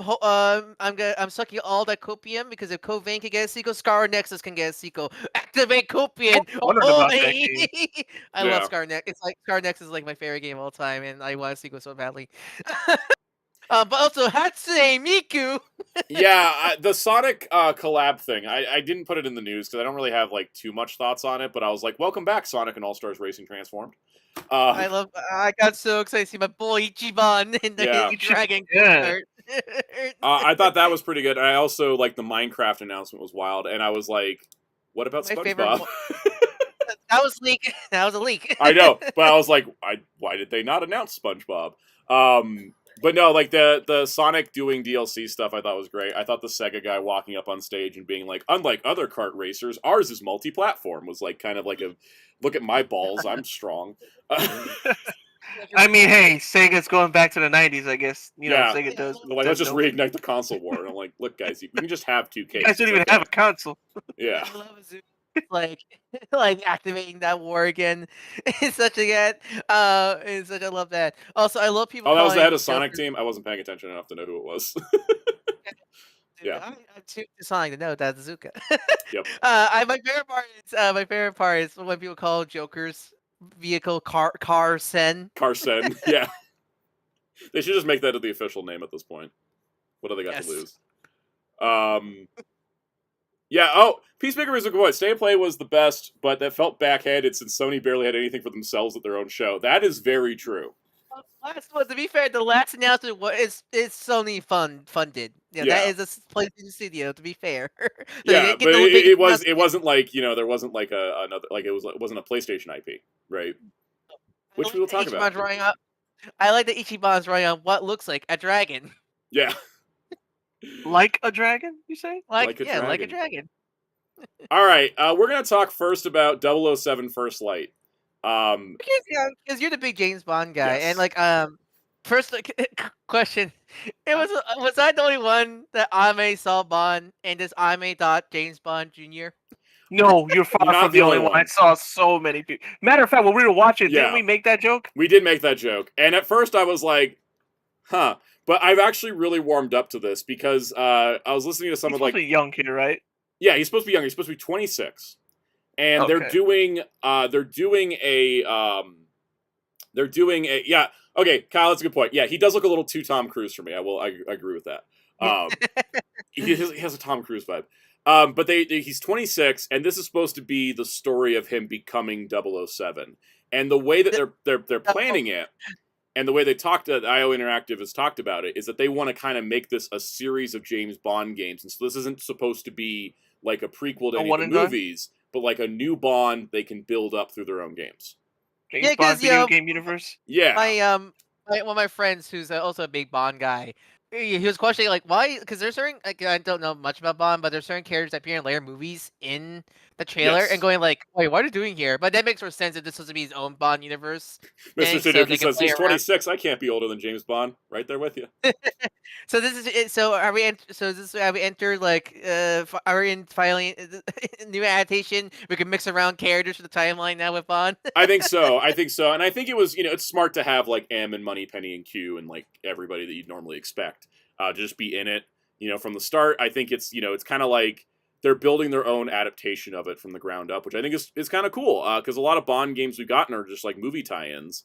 Or yeah, which those are I love I love those Yeah. Bond games. Yeah, you not never got into Bond myself. I love playing the Bond. Like if people mention GoldenEye, but mine was I think it was Nightfire was the game for like Nightfire's a the good one game. too. I love playing. I definitely. played it. I recently played that with my friends recently, and that game's so fun. My favorite. Speaking of, somebody made a suggestion when we were watching that they should do a collection of the old good ones like GoldenEye and I Nightfire and Quantum of love that, Solace. but there might be a Mm. license. Well, it's license definitely a nightmare. license issue. Yeah. Yeah, sadly. It's definitely. One of Hence the why we things never that just- people were But it'd be cool focusing to on see. was the scar in his cheek, which is not new. It's just they never adapted that before. That was in the original novels. He was described as having a scar down his cheek to kind of give him a little flair. So that's something they brought. So that they're very much like not just looking at not only the movies but going to like the original books as well for inspiration. I think that was really cool. I Yeah. am looking forward to seeing because like it's the people who make the Hitman games, and I really like the Hitman games a lot. like like just cause except for except the so I think I'm that's looking forward it's to a great play- developer pairing to like go like these people made Hitman. Let's have them do James Bond. All I just want is to keep the flying briefcase of doom from the Hitman games. That in would be this fun. game. I've been playing a lot of Indiana Jones and the Great Circle lately. Which adding to it, there's DLC. They announced that the DLC is coming September 4th. I didn't watch the trailer for it because I'm still working through the main game. I'm really glad. I'm really glad that wasn't one. I'm glad they're continuing because I heard like it's actually really good. It's Indiana great. Jones. It's really great, and I was a little bit thrown off when they were like, it's going to be in first person, but like it's actually I'm enjoying it a lot. And I've been playing it. I played it for like 3 hours straight yesterday. Just I was like exploring like ruins and looking for clues and all kinds of stuff. It's really good. I really do like it. And so when it comes to James Bond, it looks like it's going to be in third person for the main perspective, which is like Hitman. So that makes sense. Yeah, it's like the Hitman games. I think I'm not sure you ever played any of the Hitman games, but I think you would like them. They're like really fun, like do whatever you want kind of games. I'm nearly close to playing a Hitman game, and we'll talk about that in a moment. But this is getting back to I think to focus on First Light. I think that it's a really smart thing to do this before doing a new Bond movie. Because now I think you can kind of test the idea of like how audiences receive like a younger origin story type Bond. Well, because what's interesting, because this was probably in development way before the Amazon buyout, because there's no way in hell this game was in. This game was in development way before Amazon bought the MGM. Yeah, this was way before then. This is coming out next year. This is not like they just suddenly had this working. They've been working on this for a while. But yeah, I'm kind of curious to see. Like, I think maybe Amazon's was waiting a little bit to see how this game comes out, how it's received before they decide to come up with their next Bond movie. You do like a happy accent, because imagine oh, we want to do a new Young Bond. Wait, what do you mean? There's already a Bond game in development. Well, I guess we're gonna wait and see how people react. It's happy coincidence. Yeah, I think it worked out. They probably were looking at like, what do we have going on with the Bond franchise? And like, oh, we got this game. Oh, this game has a young Bond. Ooh, let's let that go out first. I think another thing too is I think I was talking about this when we watched the reveal trailer. They were using the music from On Her Majesty's Secret Service for a bunch of the trailer. They did, which I thought was an interesting choice for a couple reasons. One, George Lazenby's not anybody's favorite Bond, and then two, that music is very iconic to the Bond franchise, and it comes from one of its least liked movies. But it also maybe like if they use it kind of in conjunction with this, it could kind of have its own new identity as well. It's the case of that's always a funny case where like the least popular entry in series had the most popular music that became the mainstream. Yeah. For the rest of the franchise scenario. Exactly. Okay, Kyle says IO Interactive announced they're working on a Bond game in 2020. Yeah. So okay, this has been in the works for. And then this, she practically just re-announced it during the Switch 2 Direct. Then pretty much. Because I remember they did that announcement. I was so excited. And everybody was like, "Oh, that's just the same announcement they made 5 years ago." And I was like, "Oh, okay." It's like the Square Enix Avengers game scenario where they re-announce it. Which I don't mind games doing. I don't mind them going, we're making this, and then come back later and go, and here it's coming out next year. You know, like I don't like these huge like marketing cycles. I mean, here's the thing. At least they didn't do a trailer, like all the current cancel games right now. Exactly. Yeah. So then adding to this, Mr. Eververse, I like On Her Majesty's Secret Service as well. It's just not like it's not a popular one. It's just also because it's sandwiched between two Sean Connery. Oh my God, George Lazenby's the shooty Gotwa of James Bond. Oh. Sandwiched between a popular guy coming back. Anyway. If there's ever a lull in news, you should probably do a Bond tier list because I don't think you ever did one, right? It's sitting. I have it made. It's just sitting like when we have like a slow news week. It's like it's ready because I could talk about Bond for hours. Yeah, pretty excited though. Pretty excited about this. I mean, the only good thing about the Amazon buyout, because I'm hoping all the films will be on Amazon Prime. Because again, I still need to watch a lot of the Bond films. So I don't mind like marathoning them eventually, and if that's the case scenario. Yeah, no, that'd be fun. Because if that way I'm not just like the only one yapping about them. If you just like want to start going through them. But yeah, I was gonna adding to this. IO Interactive. I think what was it? Is that Summer Games Fest? Yeah, Summer Game Fest. So they got Mads Mikkelsen to reprise his role as Le Chiffre from Casino Royale, for a Hitman like limited time like special target, and I just think that's really cool. They did that. Because you don't usually get people returning to characters in Bond that often. Usually they're like one and done. And that's it. Also because he died in that movie, so like he can't bring the character back. But I was watching people playing it. I was watching some Let's Plays of it today, and I thought it was like really cool the way it's like kind of faithful to the movie. And it's like if you make a bad move at poker, like Le Chiffre will poison you, and the only way to get rid of the poison is the same way Bond did it in the movie. So it's like if you've seen the movie, it kind of gives you like a guide as to like how to deal with them. I love it. I love stuff like that. It reminds me of one of my favorite puzzles in Resident Evil 7, where you can avoid getting nuked by dynamite. You can skip a whole entire puzzle. You watch the whole a videotape how to solve the puzzle. Pretty much, I love kind of stuff like that. I think that's like really fun. And so I was watching it, and I ultimately I'm not gonna buy Hitman just to play that mission. Yeah, I know. Because I thought about it, I was like, oh, do I need to buy this game? And I was like, wait, no, I don't. No, I don't even have the time to finish Indiana Jones right now. Like, I don't need to be like adding. And that got added stuff. Added. That's got added stuff, and also I need to finish Digimon Hacker's Memory because of the next news topic. I need to finish both of those. Yeah. Here's the thing about Hitman is you don't. There is a story, but you could easily just kind of goof off. Like you could just play a mission and do one mission and don't touch the game for a bit because it's a mission. I think if it was cheaper on PlayStation, I probably would pull the trigger. The games go on sale pretty often. Yeah. You can find it for cheap. So I'm kind of hoping it'll go cheap while the Le Chiffre mission is still active. Because I think it's only going to be a limited time because it's a celebrity appearance. I was reading about that. Yeah, but it's really cool they did that. And one of my favorite mission. I don't remember if the time event or was in the base game, but I think came into there was a mission that's pretty much you're fighting against Harvey and Marv practically from Home Alone. Oh, that's great. That's one of my favorite missions. If they can bring that kind of fun to this Bond game, this is going to be great because the fun factor of Bond is something that sometimes gets missed. It's not free, of course, but I just love. I just love they did stuff like that. It was fun. Last comment on Bond. Mr. Everett says not all Bond movies are good though, aka Die Another Day.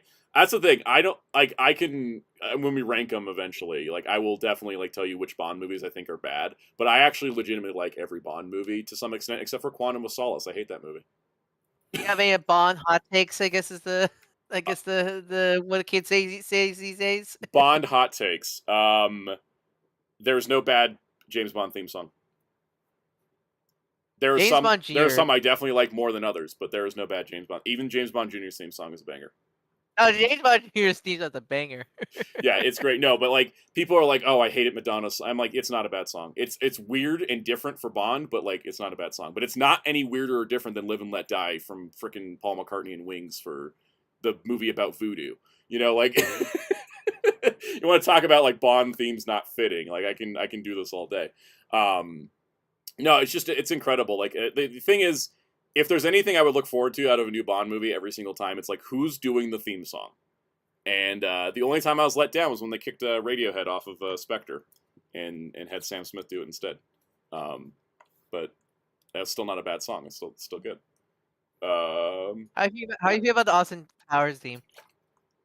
The Austin Powers theme, Soul Bossa Nova. Bossa Nova, yeah. Yeah, no, which I only found out was named that like just a few weeks ago. I I never bothered to look up the Did name. I tell you, or did you just find it on your own?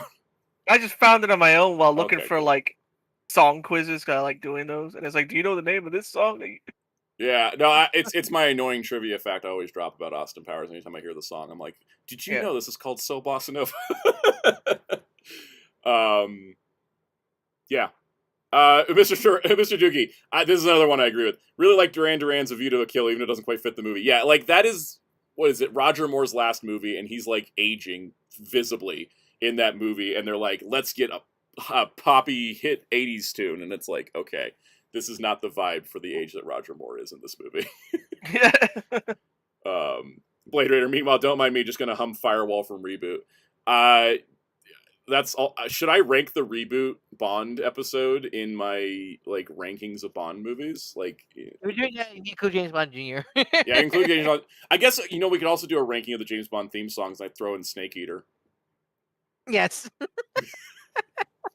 All right, Digimon Story Time Stranger. We got a new trailer that makes this game look insane in a good way. We also got the release date being October 3rd. Almost. Did you talk about Zuka reviving the Sonic versus Mario? This is kind of the same line as Pokemon CA. Yep. Digimon versus Pokemon, or in my case, oh boy, 2 cakes. Oh boy, 3 cakes, because we're getting a Digimon anime too that month. Oh yeah. Oh, are we? Yep. Beat Break is coming out in October. Oh, nice. So baby. We're so back, but as we keep saying with Digimon, we're so back in a way we've never been. Yep. We're not returning to a place. We've reached a new plateau. Right. Last Bond comment, I promise. Kaiju Nation, the best place to start with Bond. If you're somebody that likes older classic film, just start with Dr. No. Just go in order. Like, just enjoy the ride, go through all of them. If you're somebody that only likes watching modern movies, start with Casino Royale. Do the Daniel Craig series. Yep. The Daniel Craig series has kind of like a consistent ongoing narrative between the 5 movies. It's got a beginning, middle, and end to his like character arc. Whereas like the older films are kind of like, and here's the adventure we're going on this time. It's a very I like to think Bond as like one of those film series that's pretty much like movie length episodes. Yes, and it's a different flavor each week kind of thing. But yeah, that's the best place to start with Bond. I'd say if you like classic movies, just go back and start from the beginning. Just go through them; they're a blast. And if you're into modern movies, like start Casino Royale. All right, so with Digimon Story Time Stranger, there's a bunch of stuff in the trailer we don't have like the context for, like why is the card game involved? Why is there a V-Pet here? V-Pet, the giant V-Pet, that was great. Yeah. Okay. Also, Mr. Two just reminded me of 60s Casino Royale with David Niven. Anyways, that's a different topic. You could also ride with Beelzemon finally. Yes, they've confirmed riding Digimon in so many different ways. There's so much exploration, like Pokemon, like just carry you on his shoulder. Yes. There is so much stuff happening in this game. So many Digimon that have never been in story games before. English dub for the first time in a story game. Like they're going all out. They're going all out. Apparently, you can also switch your character, your player character, like at any point in the game, and it'll just alternate between like if you're playing as the main character, then the other one is the operator, and then it'll flip them if you switch them. You can do it any time. You don't have to start the save file over. Which because I liked it because it gives the protagonist actual character. Yes. And such like that. Adding to this, if you're buying it digitally, here are your options. There's a pre-order bonus of a uniform of a certain school, which I think was a funny way of phrasing it. You get Agumon Black and Gabumon Black, which are confirmed to, go all the way up to Black Metal Garurumon, Black War Greymon. I assume also Omegamon Sword as part of that. Oh, give me Omegamon Sword. I love Omegamon Sword. So It's cool. just the edge. I love that about him. Standard Edition is just the base game. Deluxe Edition has a Cyber Sleuth set of costumes for the 4 main characters, and 3 DLC packs, including 5 additional Digimon each and additional episodes. So it's like, each DLC pack is going to be like a new story chapter and then 5 additional Digimon. And then you get a Golden Maui farm item. The Ultimate Edition will include all of that, plus early unlock of special Agumon and Gabumon, which can become the Bond of Courage and Bond of Friendship forms from Kizuna. The first time I ever liked them like in anime, because I always felt like they always look off in Kizuna, and they actually look. Also, I never knew Bond of Friendship, Bond of Courage, Agumon's tail could become a spear. Yes. Did you also know that Bond of Friendship Gabumon can turn into a motorcycle? Because I always thought he could, because you look at his armor, like that looks like he could turn to a bike, but I never knew it was like, yeah. And the way it was confirmed was a Digimon social media art post. Yeah. I love Digimon. Pokemon's always like, we're going to reveal new Pokemon with the new game. Digimon's just like, we revealed a new form as a social media post. I'd still say I wish they had better names. They're so, like, long. Definitely. I do not acknowledge Bond of Bravery as the name for Agumon. It should be Bond of Courage, like the crest. That sounds weird. Yep.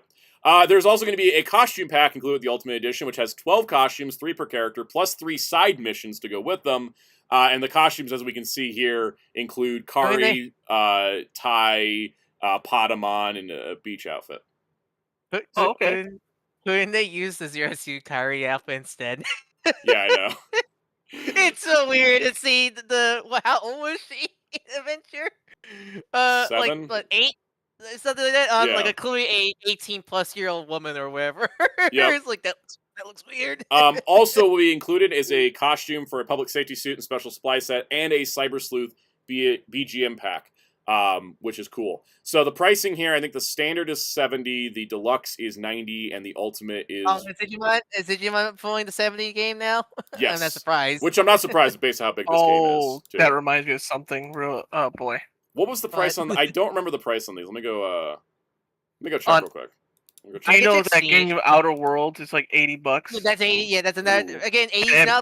80's gonna be the people, norm now.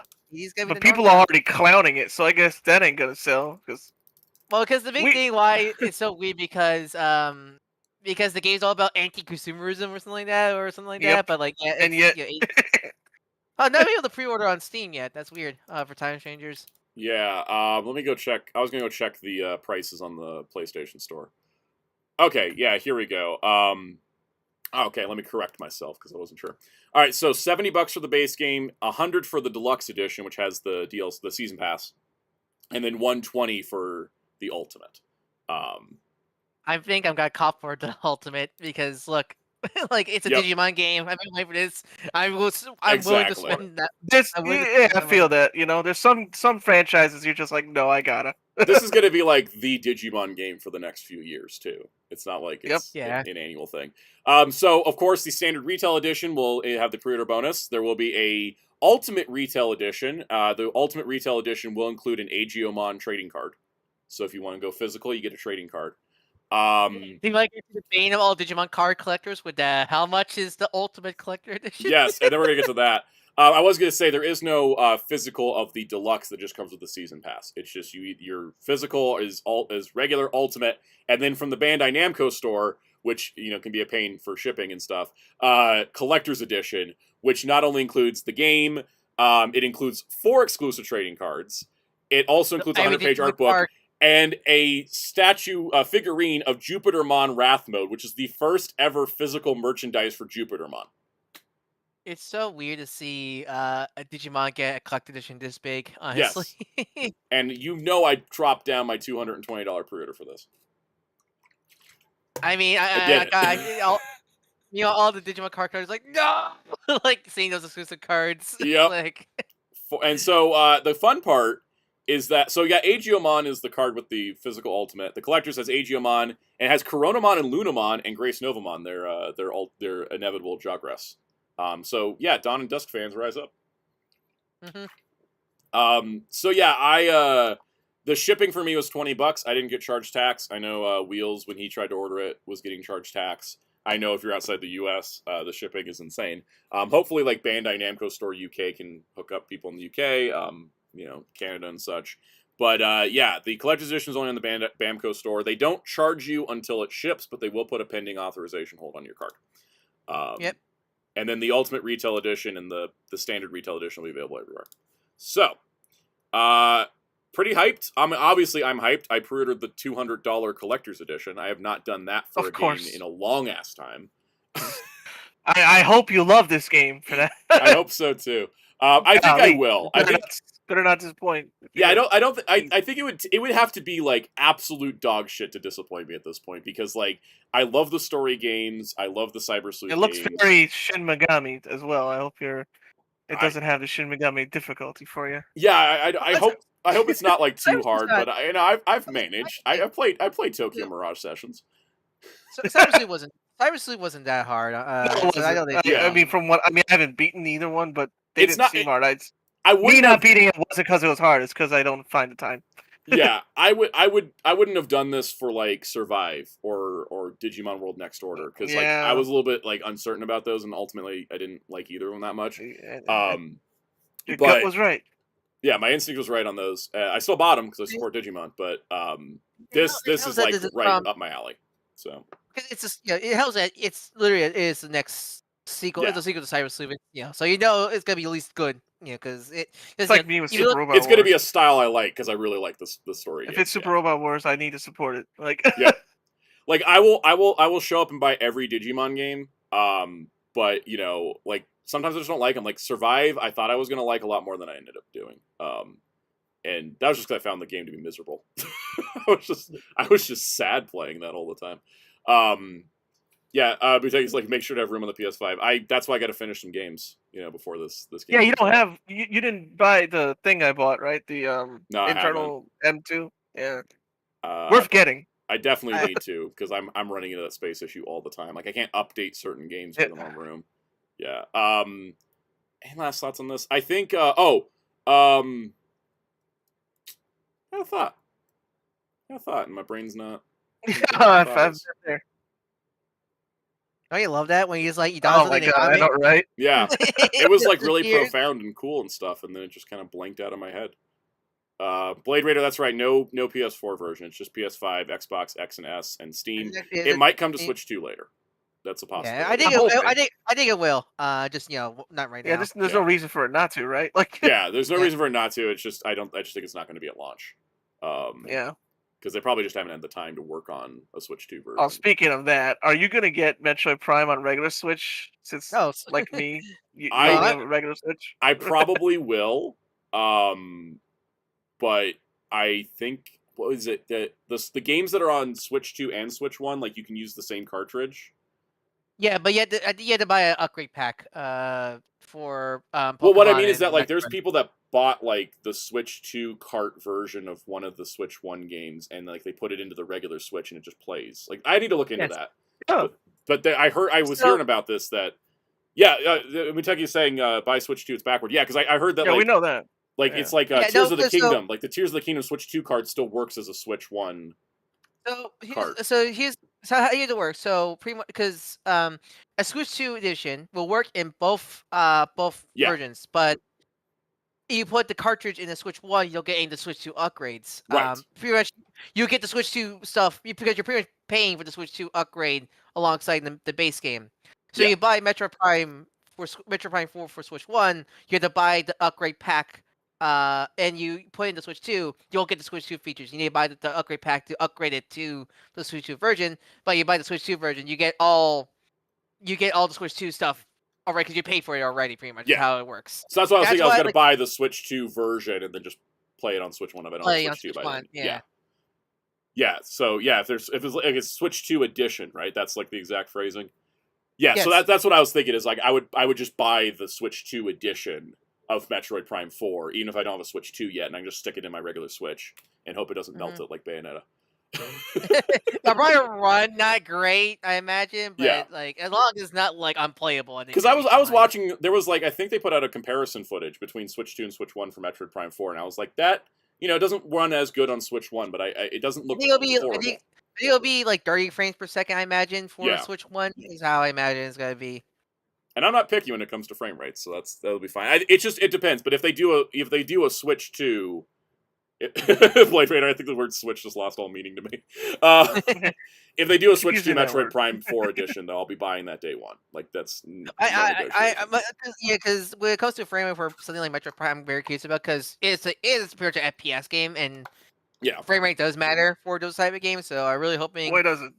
I played every version of the Metroid Prime games on both like the Switch 1 and the Switch, the GameCube, the Wii. I've experienced every sort of possible input lag on those games. Like me personally, I will get sick unless it's 60 frames. Yeah.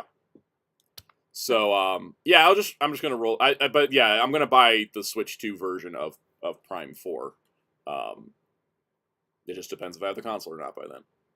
I don't feel pressured. That's the good part. I don't feel pressured. Yeah, exactly. Same. Yeah. Unless I put it in my Switch 1, I'm like, this plays like dog shit, and then I just go out and buy a Switch 2. Be like, never mind. Just slam the mic. Like, that was the plan. Yeah.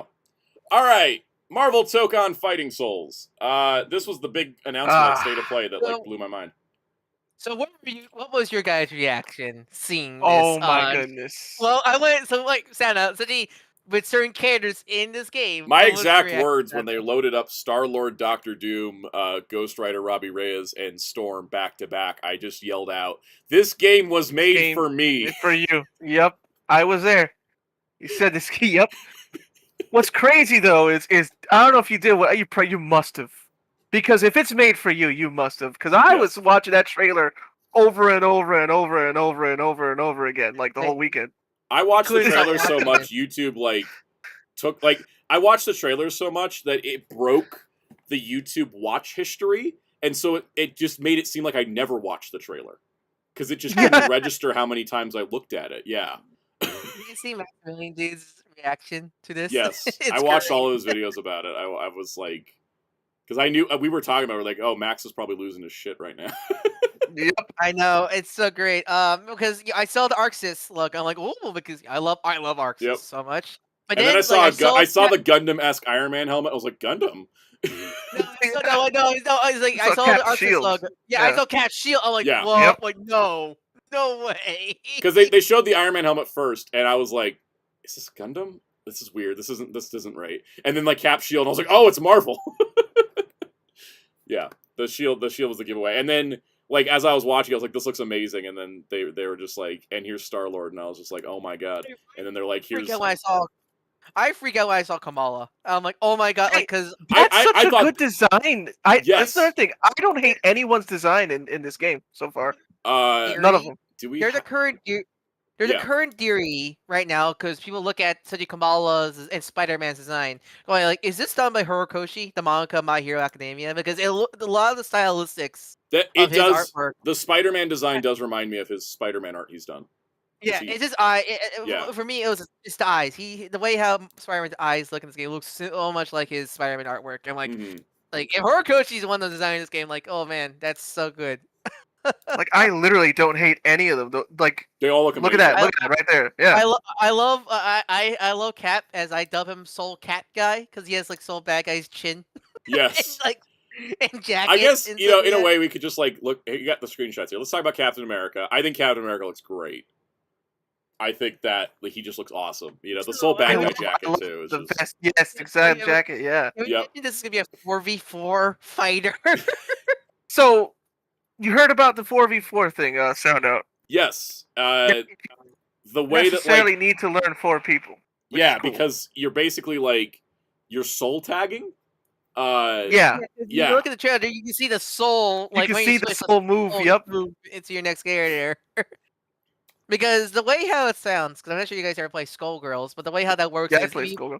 The way how that game works is you can do singles or 3v3, but you pick 3v3. Your health bar is much lower because they're balanced out, such that I imagine how this game might work. I imagine, for to balance it out and such like because they It's did like, mention. yeah. They did mention like, oh, you can either play as a tag fighter, or you can just be one fighter, main fighter, and then just 3 assists. All And that the stuff. tagging system reminds me of Battle for the Grid a whole lot. Like the active Yes. tag, like you can late tag. Like while they're about to leave, you can swap real quick. Like that's the what kind of you stuff I saw love. with Spider-Man. Like Yeah. in the middle of the combo, they're like, and then bam, Spider-Man got tagged into to continue it. Later it says, "Why is Star Lord wearing a boat hat?" That's his hair. That's his hair. So yeah, Kamala Khan looks amazing. Like when she popped up, I was excited. I got excited. The next Definitely, 'cause four hit me like I bricks, but yeah, I can't believe she was not in Infinite. Like she was like one of the Yeah. most like obvious character, like new Marvel characters to add in, and they didn't. So seeing her right away, I'm like, oh, perfect. And Yep. she's awesome as fuck. And I love that. So the good. stretchy limbs and the animation for her looks so good. Welcome, I love Hellfire. it. Yeah, her animation's great. Then Doctor Doom, like he looks like you can't screw up Doctor Doom. There's never been a bad Doctor Doom design. I love how many people never realize he has a gun. Yeah, people don't realize that. Yeah. This man uses magic primarily, but just in case, he's got a gun. Keeps that thing on him. When he's out of magic, he'll never be out of options. Exactly. And then Star-Lord, I'm loving that I Star-Lord love design. how giant his guns are. I love how Yes. big they are. And they actually look closely. He's actually he does have the elemental stuff. Like even Yes. you look Yep. Yeah, there's wind and fire. Yeah. I'm so happy he has his element guns because he kind of does in Rivals, but not enough, in my opinion. So I'm really liking it. Then let's see. Like we got also. So here, well, that's a Star Wars screenshot. Let's go to the other one. So we got Iron Man, who's looking like Gundam as hell. Which Metal that's Hero, Super V-Fin. yeah, Metal Hero Iron Man. I love it so much. He looks so cool. good. I love it. My boy Robbie Reyes, Ghost Rider. Yes. What was your reaction? Only a few people recognized Robbie when I saw reactions. Yeah, a lot of people just saw Ghost like, Rider. wow. And that's cool. But like, I think when the car showed up, everybody was like, "Oh, it's Robbie." Specifically Robbie. Like, oh snap. Yeah, because I knew it was Robbie fresh from his chest. Yeah, exactly. Yeah, the chest design. That's why I was like, "That's the immediately. Robbie jacket." Like, I knew it immediately. And then like even one of his dialogues, he's just like, "I didn't come from East LA to lose." Like, yep. When you saw Robbie, we were like, like we just like he was. I was there. I was so hyped up, and I was crying a little bit. Like, you're like, Jerry, that's Robbie. Yeah, I was like, oh. I was losing it because it was like Agents of Shield. That's what I said. Yeah, exactly. Like it's a character that should have been he should have been like the top. Everybody coming out of like the Marvel Now, like all new, all different era stuff. Like he should have been like number 2, right behind Kamala Khan. I think because seeing Kamala was great, but I think seeing Robbie make me realize that this game's gonna be good. Yes, because you don't pick because when you're picking if this wasn't just if any other development. Kamala's been in an MCU movie, right? Yeah. Robbie hasn't been in anything on right. TV or movies since Agents of Shield season 4, right? Mm-hmm. And also he's literally stuck in a void right now. Like Kamala's character may be getting destroyed by X-Men writers, but like at least she's existing. I heard my friend told me what's been going on with her recently. Like, ugh. Yeah, it's bad. But anyway, moving back to this, which is good. Yeah, any other developer would just go like they don't even know which Ghost Rider. Okay, so this Ghost is Rider. One of my problems with Marvel vs. Capcom 3 is that they wrote the Ghost Rider there so ambiguously, I can't actually figure out if it's Johnny Blaze or Danny Ketch. Because he looks like a mixture of the two, but also like the voice actor is the same one as the 90s stuff, which was Johnny, right? Yeah. Well, no, it was Danny in the 90s. It was Danny in the original. Yeah, in the car. Yeah, so that's the same voice as the Danny Ketch from the 90s shows. So, but you can't tell. But like here, the fact that he chose specific Robbie Reyes, like, oh, we're in good. We're good if they're choosing Robbie Reyes.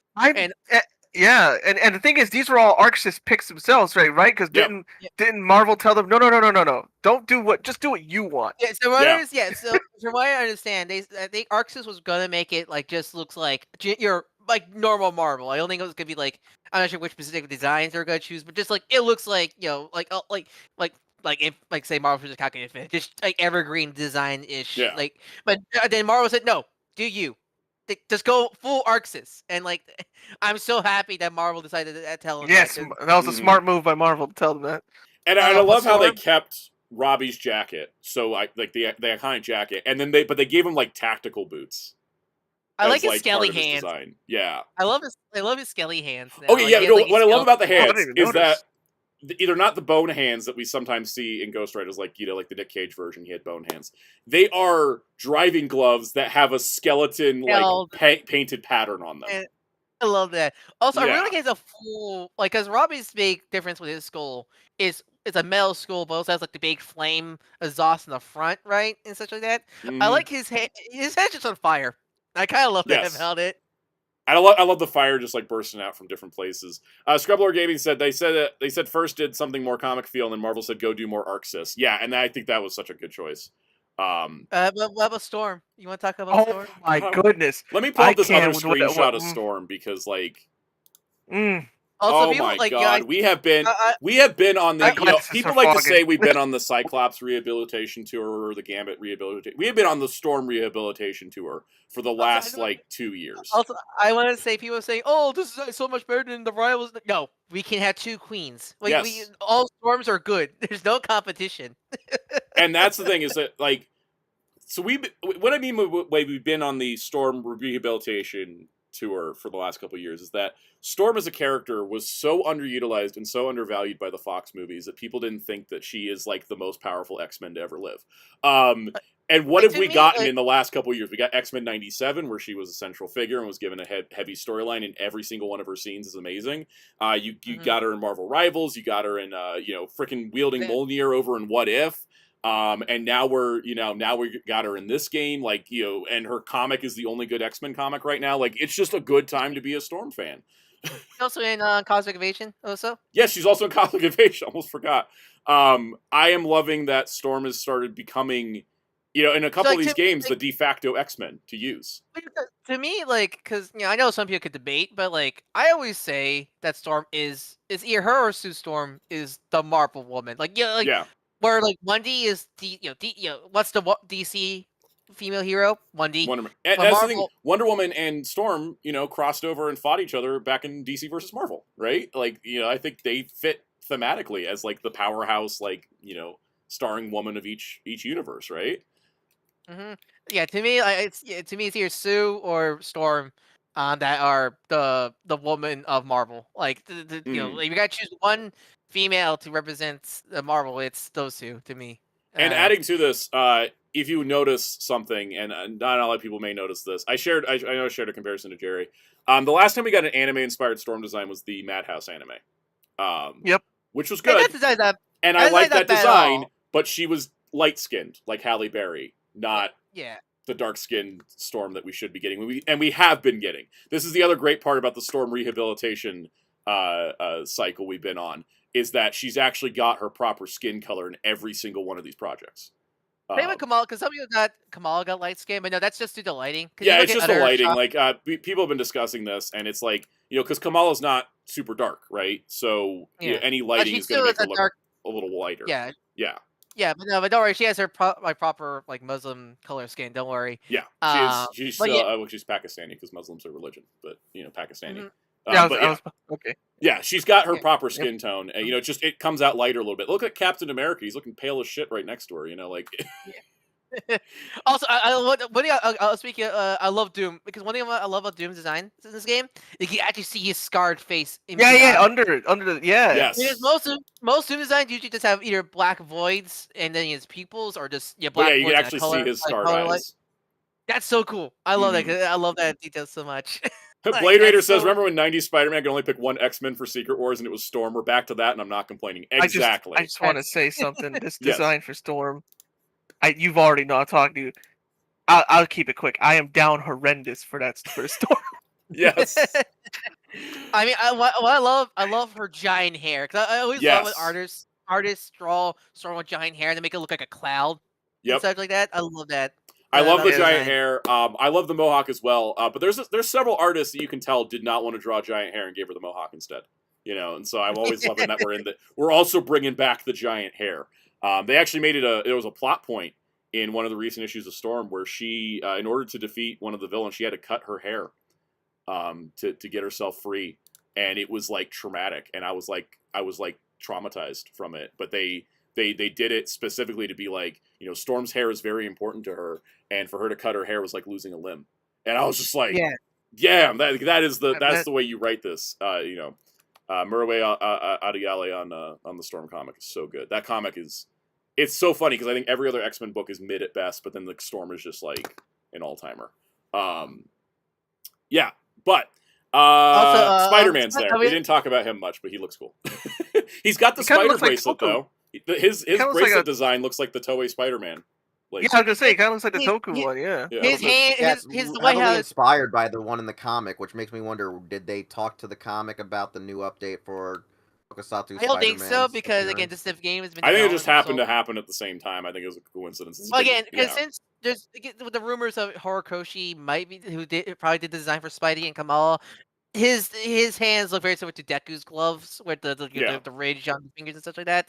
I love because I think honestly because I'm not one of those people that go like, oh, I hate the whole like Spider-Man suit, like, oh, why did the games keep making Spidey suit complicated? I don't mind that at all.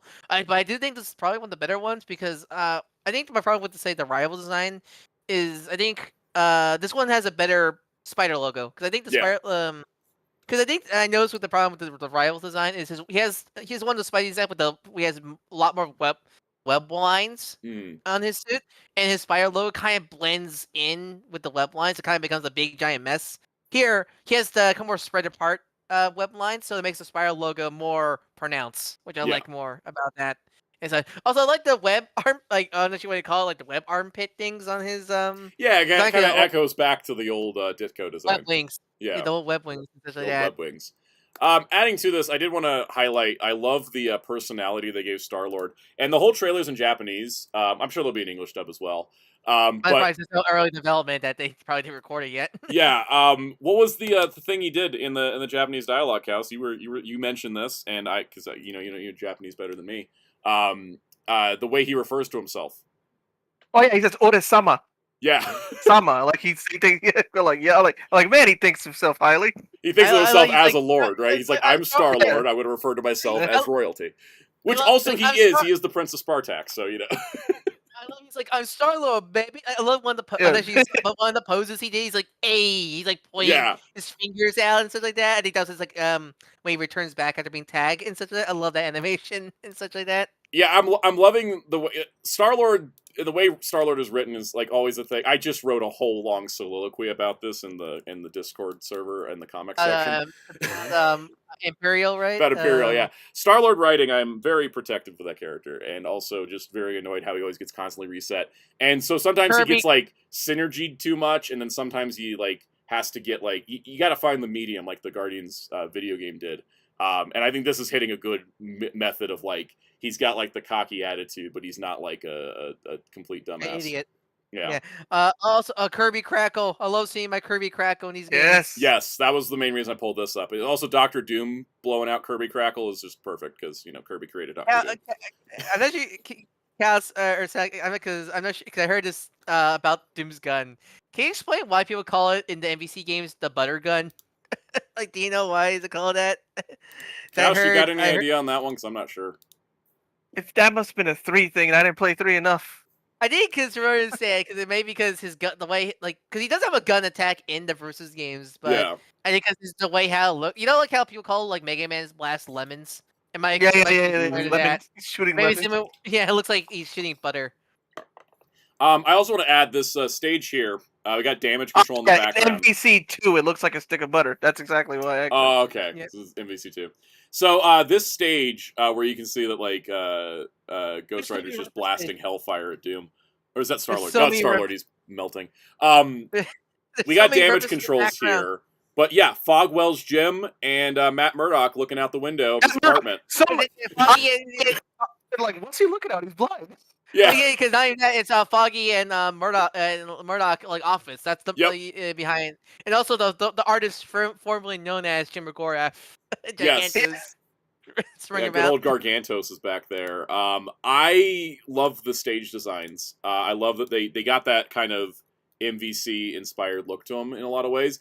There's a Dazzler concert happening, and they're doing fights out front. Like that's like stuff I love. There's Jameson there. There's posters for Norman as president. You see the Baxter Building and Roxxon. There's a and giant Avengers jumbotron Tower. with J. Jonah Jameson's face on it. I love it. Like these macros look so good. Spider-Man's a menace. Yeah. Mhm. And then the Avengers Memorial Garden statue thing is cool because it's got God, you got please, Thor there. God, please, God, like I want to see. I want Hulk to be like Potemkin. Just make him huge. Yeah. And like I want and Bear look like a JoJo character. I want to play that Pillar Man theme when I see Dor. Like Mm. make him swole. Oh yeah, there's a Wonder Man poster in there too.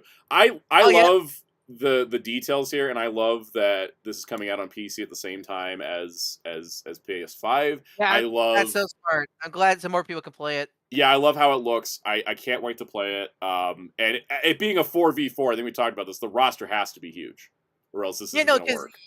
Yeah, because I think it's gonna be at most 30 at the very least. Because again, 4v4, I mean, we got 8 characters. Ideally 40 characters, but we'll see.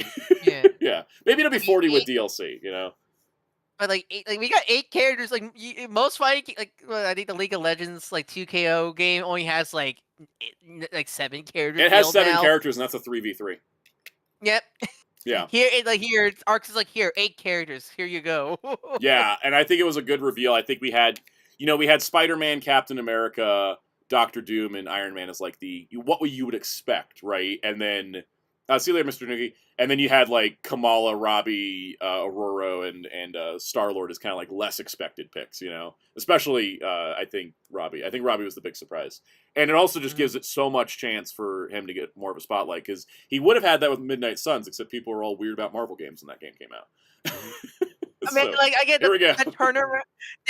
Did the failure of Square Enix Avengers open Marvel eyes? Like, we need to do more comic style games. Yeah, quick when you group these projects, because when they start to look like the movies, like I think that people just had that stink of Marvel's Avengers on it, and that's why Guardians didn't go. Even though Guardians was like an incredible game.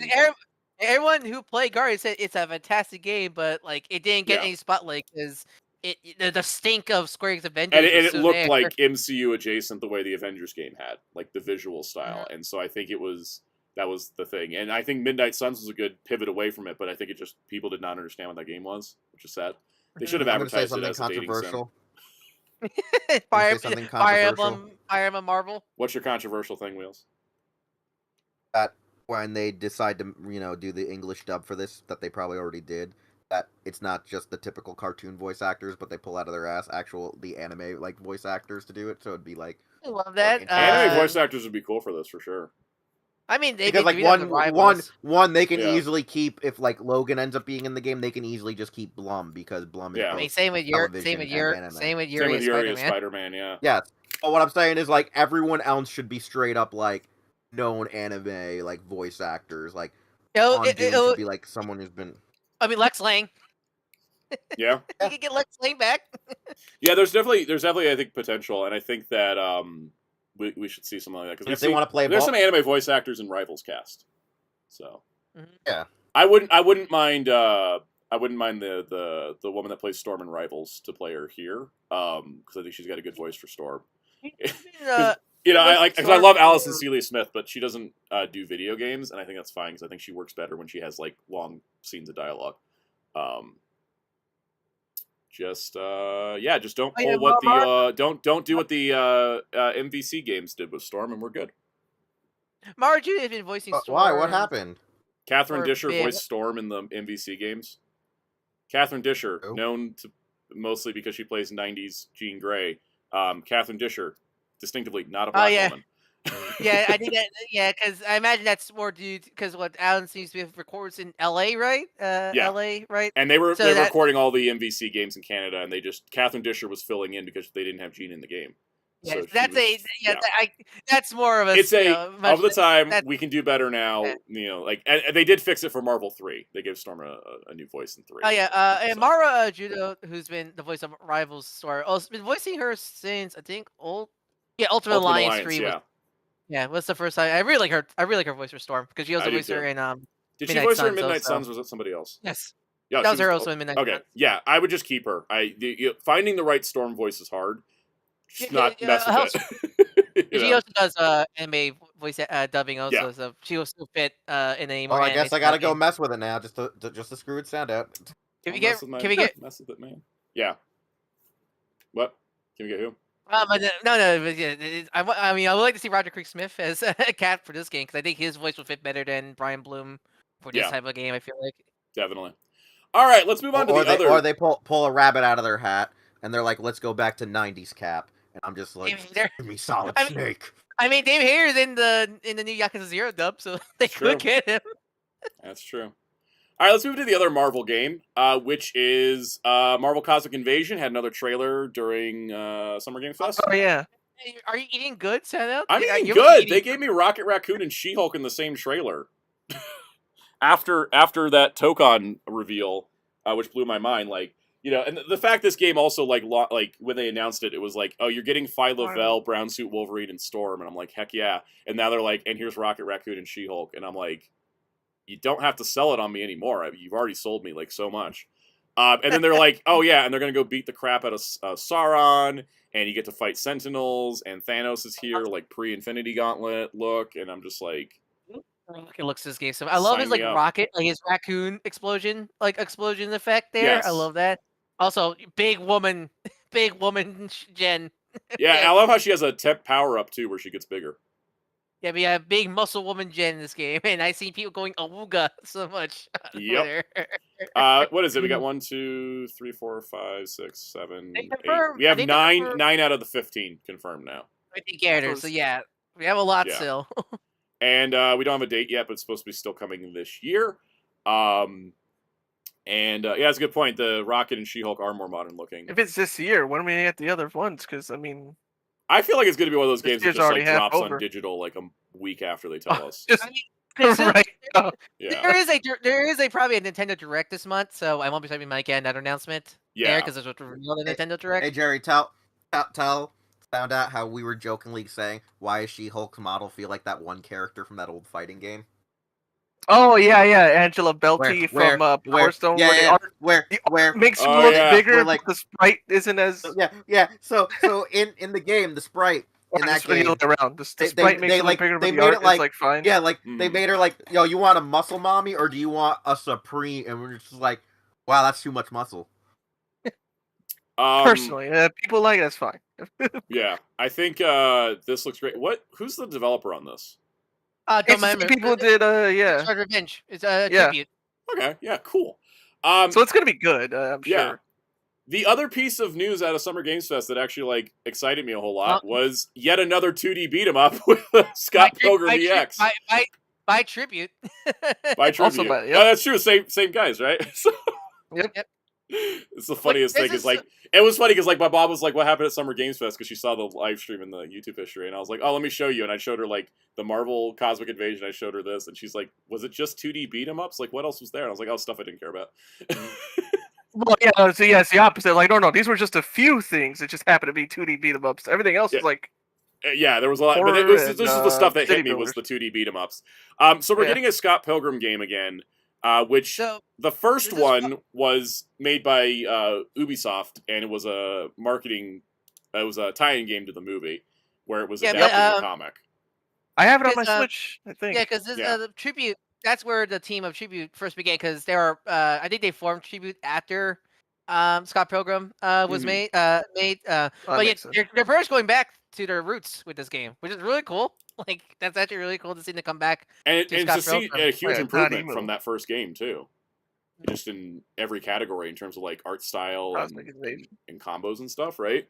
I love the original Scott Pilgrim game. I have it multiple times. I have it on PS3. I bought the limited run Muteki's right. It was stuck there for a while. Yeah. They re-released it recently. And then I have it on Switch as well. I'm really looking forward to this. The cool thing, too, is it's going to be a brand new story. Which is going to take place after Scott Pilgrim takes off, the animated series. Because if you look at the trailer close enough, clearly the villains are obviously Julie and the Goose, Gideon. And I think, I'm not sure it was confirmed, but I think the rumored playable characters alongside Scott and Ramona are the X's. Which makes sense because of the title. Yeah. You can't call them evil X's because this is the takes off title. They're no longer evil. Yep. I'm really looking forward to this because, like, first of all, it's a new Scott Pilgrim game and it looks fantastic, and second of all, it's a new Scott Pilgrim story. in another medium. Yeah, and I like that the sequel that takes off. I like that Yeah. it isn't just another like adaptation or anything like that. It's like I like that a lot. I like that this is Scott Pilgrim as an IP. I like that they've done every single thing is different, and single thing is because like like Brian Lee O'Malley never wrote a sequel to the comic, right? And then he never did a sequel. Like the anime series looked like it was going to be an adaptation, but then he was like, "No, I'm writing a sequel instead. It would just be boring to adapt it a second time. We already adapted this to a screen movie, media with the live action movie. So let's do a sequel. And then now this game is going to be a sequel instead of another. It's like the first time around, it was like comic, game, movie, all telling the same story. And then now the second time around, it's like show is a sequel, game is a sequel to that. Like it's kind of like, and it goes into like the video game nature of like Scott Pilgrim and his world and stuff. So it really ties in well, and I'm just like really happy that this is happening. So that does it for video game news, though, from my front in terms of things I cared the most about. I'm still looking forward to Sonic Crossworlds and some other stuff, but those were the news topics I wanted to dive into because I had thoughts and discussions. It's what's the phrase like woke NBC4 broke Marvel Superheroes 2 for Tokon. For Tokon, yeah, Marvel Superheroes is the whole vibe I'm getting off of it, and I'm all here for it because you guys remember Marvel Superheroes is my favorite Capcom Marvel game. Like I do want to bring up one thing. Go ahead. Oh, what about Invincible? It looks nice. Yeah. I want to see more. I don't really have any thoughts on it. KI people and Rip, who was a former Tekken Evo champ, is the combat director. Yes. Oh, that's cool. So I think it looks fun. I just want to see more about it.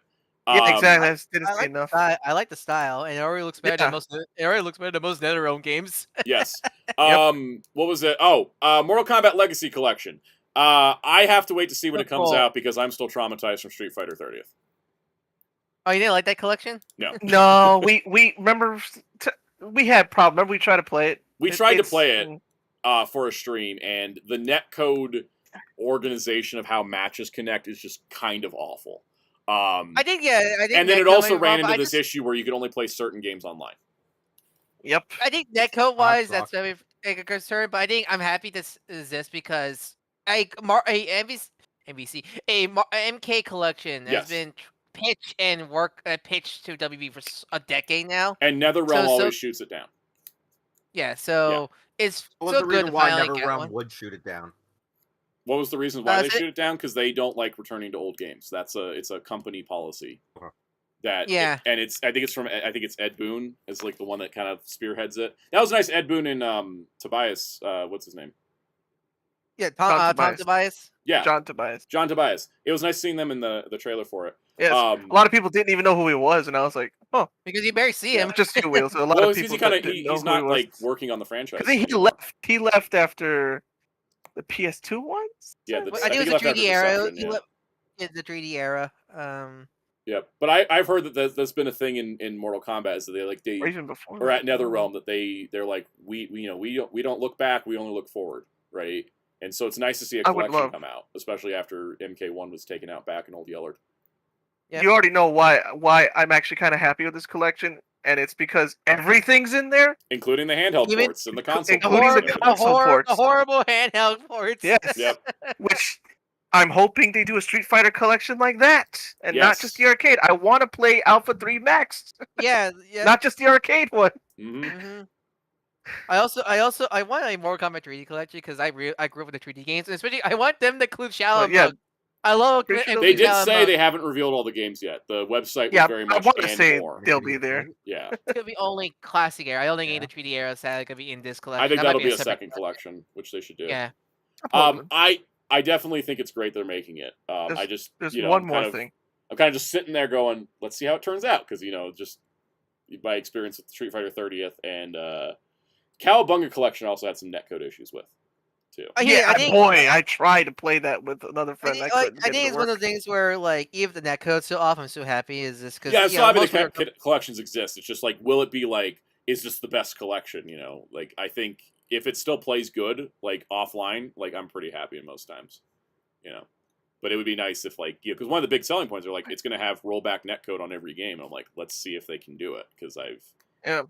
Rollback netcode is like an amazing thing, but I've been there's been a few games lately that have been like misusing it, and it's been causing less than optimal experiences. And I'm kind of hoping the industry is not just going, we dragged netcode onto our file and called it a day. Like, I think it takes a little bit more work than that. It's been pretty much what they're doing. Some of them are doing. There's one more thing. One more. Yeah. Persona 4 Revival. Walking, just saying. you and Narukami walking simulator. Yeah, that's all we got to see. Someone showed me it, and I was like, "Am I supposed to be excited?" It's just. I mean, I'm excited because I love Persona 4, but like I wish it was a better trailer than that. Do you know what somebody's called the trailer? That's why it's like that. It's the trailer just had this energy of here, damn, like we're working on it. Yeah, they're like after they saw like Yuri Lowenthal form his own Taka group of Persona 4 actors that aren't returning, they were just like, "You gotta announce it."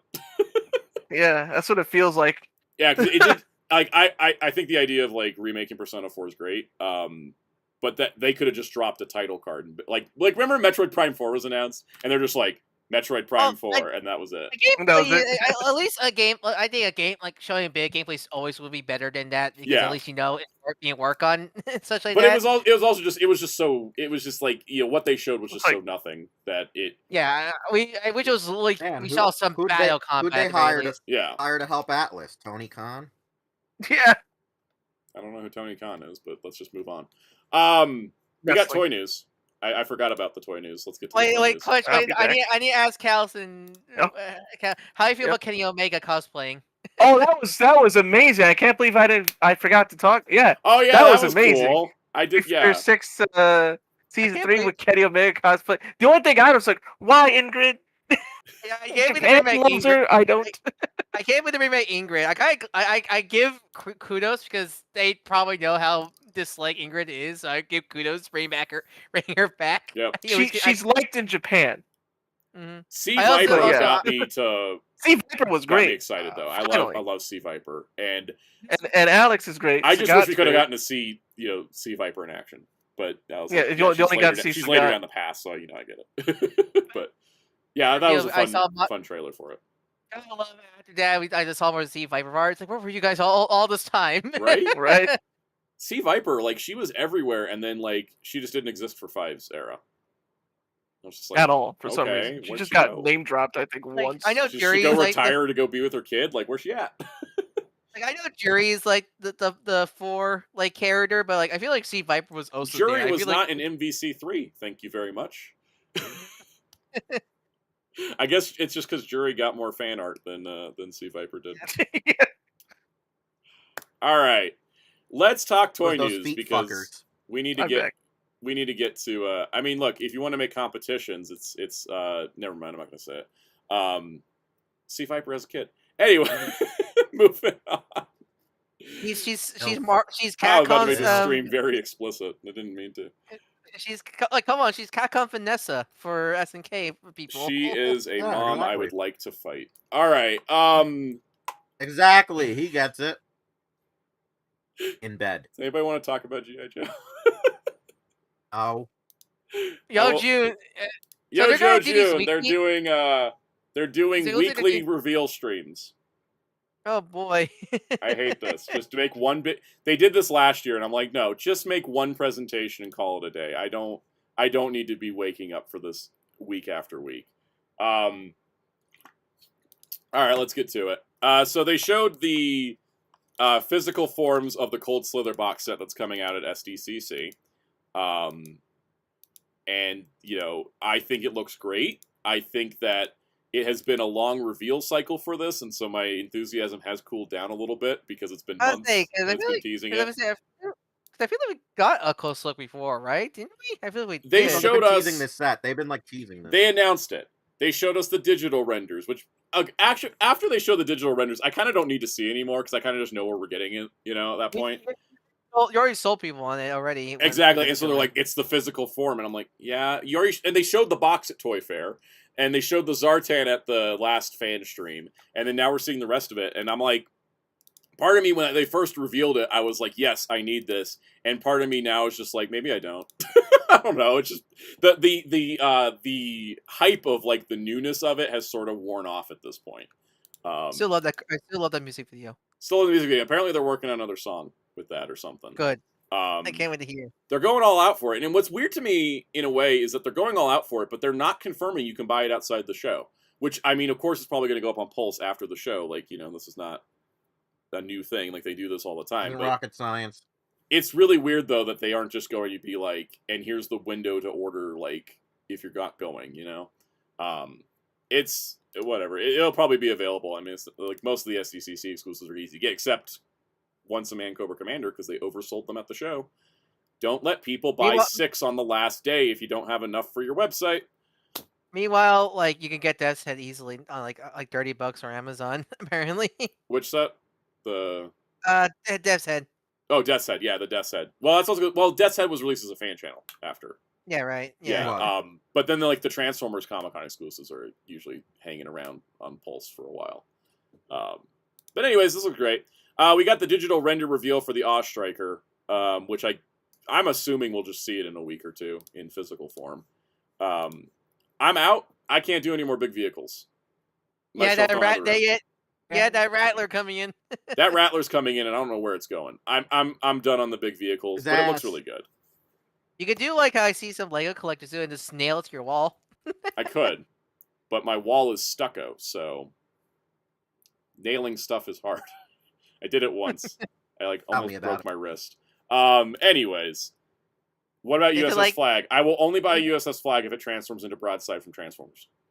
You say that, all I can think you say that, Santa. Now I can think is that one with the Homer trying to nail from the Simpsons movie. Yes, it kind of felt like that because the thing is like the back room that I have like my toy stuff in is not quite finished, and so like the outside stucco wall is still on the inside. So if I want to hang something in that area, it's a pain in the ass. Like I tried hammering it in, and I was hurting myself, and so I had to drill a hole and then put a nail in.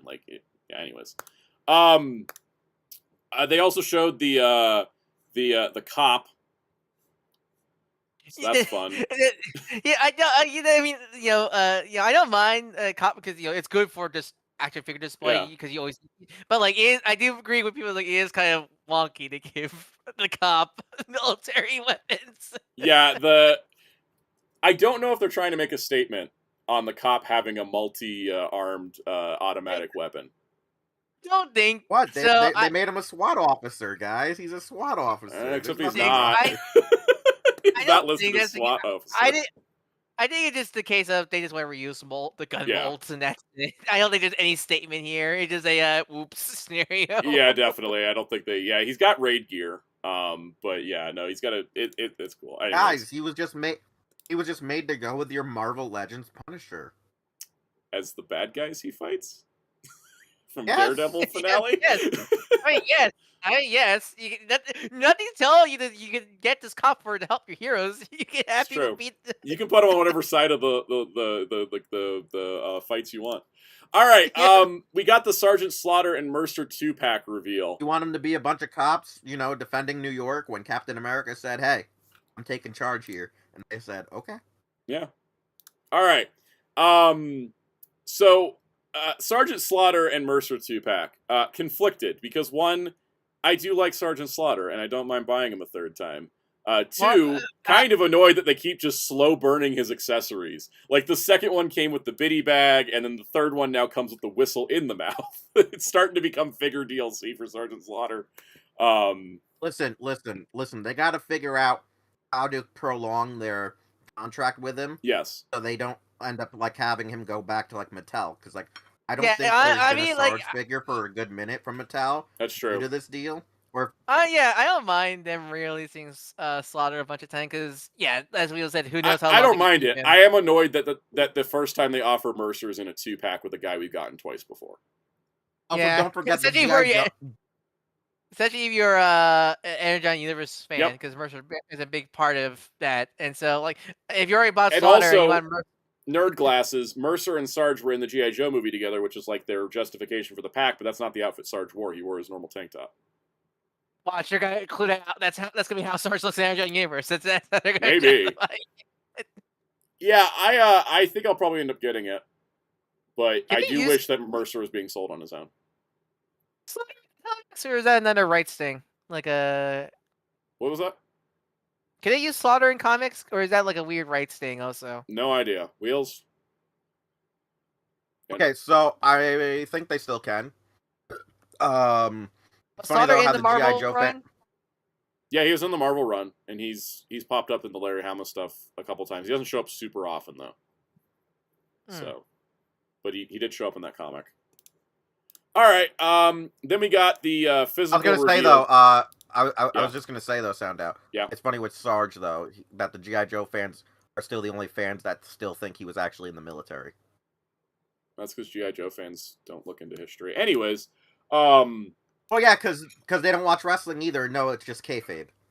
Blade Raider says, "Can we get a new G.I. Joe cartoon where Mercer's voiced by a Matt?" Mercer. To be honest, that's the voice I hear. That's the voice I hear when I read his dialogue in the comic. He's got to sound a little bit like Trafalgar Law, I guess. All right. Anyways, Slice and Dice, who we saw a digital reveal of a while back. Here's their physical forms. It's a Pulse exclusive 2-pack where they come with just all the accessories. I'm tempted to get these Ninja Force guys because they look so cool. I like this one pose that's just, I'm going to be Voldo today. I opted to just not buy them. It was not because I didn't want them. I thought they're cool, but I was like, yeah, and I just kind of just didn't order them. I'm kind of at that point where I feel like I have too many G.I. Joe figures. And more than that, I have a 2-pound box of accessories. Like, I love that they come with so much stuff, but like I have like a box of accessories that's heavy as heck because of all the stuff I don't currently have the figures using. Welcome to Slayer. Will you get Ninja Force Zartan? I would get Ninja Force Scarlet. I'm gonna swerve. I would like Ninja Force Scarlet. Well, what about Zartan's beautiful mohawk? I mean, it's beautiful, but he didn't wear it in the Larry Hama run like Scarlet wore her Ninja Force. Listen, stuff when G.I. Joe has the ball, when G.I. Joe Classified has the balls to make the figures that are even sus by the original cartoon. Yes, they already did. They made Raptor and Crystal Ball. No, they haven't done the other ones. Like who? Eco Force? When they start using the certain alternate outfits, where it was like that one time, what was his face? What's his face just straight up speared Baroness while she was in a swimsuit. Like when they start making references to like those weird episodes. Oh god, yeah. Oh, that was original. That was original. There's an episode where like they get like trapped. They get trapped somewhere, and Baroness is just in a bikini with a gun, and like Duke's just like, I'm gonna just tackle her down, and everyone's like, bro, she's pretty much unarmed. She just has a pistol, and you tackled her. Like it's one of the most. And then there's an episode where like the women get captured and like get stripped down to like literally their swimsuits. It's wild. There are some wild. My favorite one is like the next to last episode of the original show is all about how Lady J and Destro are cousins. Yes. Yes. And she's wearing like a Victorian era dress the entire time for some reason. Yes. Okay, see, this is how you know I've watched G.I. Joe, because I know these freaking weird episodes. Exactly. Wheels can't say he's not a G.I. Joe fan. See how it is. Did they bring that back with Lady Jane Deathstroke, or is that only the I think it's only the original Sunbow cartoon. I think it's the only time it's come up since. Everybody was weirded out by it. Also because like Lady J was there and Deathstroke was trying to seduce her, and then they found out they were cousins. Oh, the Luke and Leia? Yes. Yep. That's like the best part. That's the best part. They're like, oh yes. That's a weirdly comedy in the 80s. I don't know why that keeps happening in the 80s stuff. I know that. Blade Raider says, I feel like I have too many G.I. Joes is where I was at about 2 to 3 years before the brand died for like a decade. Guess the cycle doesn't have much longer. Yeah, I think it's kind of the thing is that like at some point it will burn out everybody. There are the hardcores that will buy everything, but I am kind of hitting the point where I'm being picky. I think we're in a state where I think we're G.I. Joe safe. I don't think there's any concern of the line dying. I don't think it's going to go away because it just casts such a wide net that people can buy things for multiple reasons, right? We're not in like Rune territories like during the 25th anniversary era. And also like, because it's the only Hasbro toy line they make 100% profits off of. Like that'll keep it around too. I think G.I. Joe's safe. I think it's safe. I think because I'm not dropping the line. I'm just gonna not pick up everything like I was, and also because I don't have the rundown hanging over my head like a Damocles sword, making me feel like I have to buy everything. It's also good. Yes. Sword of Damocles. Yeah, I love that. That's one of my favorite metaphors. Sword of Damocles. It just also because it's fun to say. All right, here's a guy I did order though, Budo. We saw his render reveal last week when they just posted it on social media randomly. Again, this one I might just pick up at just Samurai Dude. Yeah, Honestly. exactly. I definitely like the samurai vibe was there. I was like, you know what, I want a samurai dude. That's the other thing with Slice and Dice. I was like, I have so many ninjas on my GI Joe shelf at this point, but I don't have any samurais. This is new. This is fresh. And he looks amazing. I think he looks really, really cool. And he's like $35, so it's not even like he's upcharged that badly. Because he comes with like 2 whole sets of armor. So I think he looks really cool. He was definitely the one I wanted the most. His alternate head with the long hair looks like Punish You, like Dark Timeline You. I don't know why it gives me the vibe. Just has that vibe. Dark Timeline me is the thing we don't want to explore. The Japanese G.I. Joe logo being used on him is a nice touch. That is good. I didn't even notice that. That's really cool. Stand out. One Piece figure teaser. What's the teaser? Well, you're the One Piece guy. Okay, but like, do you have a? Can you describe it? Yellow and black stripes and a yellow glowing star, like GIF. Yellow and black stripes with a yellow glowing star. I'll put in the stream chat. Yeah, it's not Sanji. You're the One Piece guy.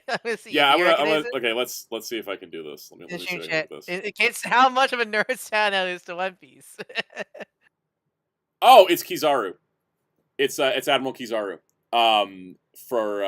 Which makes sense because Egghead Island. I actually predicted this because I said like when they made the new Gear 5 Luffy, they're either gonna make Rob Lucci or Kizaru because those are the 2 characters that Luffy fights in that form. In fact, let me just pull it up on the stream for everyone to know what he looks like. It's because he sometimes has yellow and gold stripes, but like he's been doing yellow and black stripes. So this will actually be our first Marine being made in the Figure Arts line, or like the first Marine to get like articulation. I wish we got Garb. I want Smoker still, but anyways. Yeah, Kizaru is who they're teasing because he turns into a being of light, and so when he uses his attacks, it's like little starlights. That's what the star is on top of his suit pattern. That's cool. I'm excited for that. We'll talk about it when it gets fully revealed, of course. Also, Bandai, please put up Bonnie. And what was the other one I needed to order? Chopper? No, I got Chopper. Chopper went up. Bonnie didn't. I ordered Usopp at Ami. It was because I think it was Bonnie. Usopp, oh, Gear 5 Luffy. That's the other one we need to have go up because he was the other P Bandai. Anyways, Kizaru, excited. That's good. I always say with Kizaru, he should if the One Piece live action goes that far and Giancarlo Esposito's still alive, he would be great in the part. Anyways, whoa! You can't be just jinxing his death. I'm just jinxed the One Piece live action not making it past season 3 because of how long it takes, sir. It's not going to make it past season 3 because of Netflix. That's exactly. It's not going to make it past season 3. But I was also going to say that the show, at the current pace it's taking, by the time Kizaru shows up, it will be 30 years from now. So, anyways, Kyle says I'm an advocate for Adam Sandler's Kizaru. That actually works, honestly. That's good. All right. The HMS, which was previously released in Cobra colors, coming out in G.I. Joe colors, and comes with Hawk in his original G.I. Joe look, not his general look that we already got. We saw this in digital render reveals, and I have nothing new to comment on this. It pretty much is exactly what it would be. Fire the missiles. Fire the missiles. Yeah, it looks fun. I don't need another one of these. I already don't know what to do with the first one.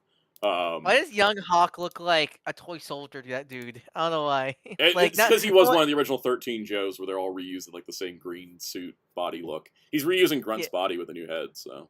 Because I see that, like, he looks like the the Toy Story Green Army Man were like color. Yep. And then the last thing they did was they teased the dumbest thing they could be doing right now, a G.I. Joe Haslab. Like, I know they do well, but Jesus Christ. I know they do well, but like, with the current state of the world trade, why would you launch a Haslab right now? Like, and also with the current state of Haslab, with how much of a disaster Omega Prime was.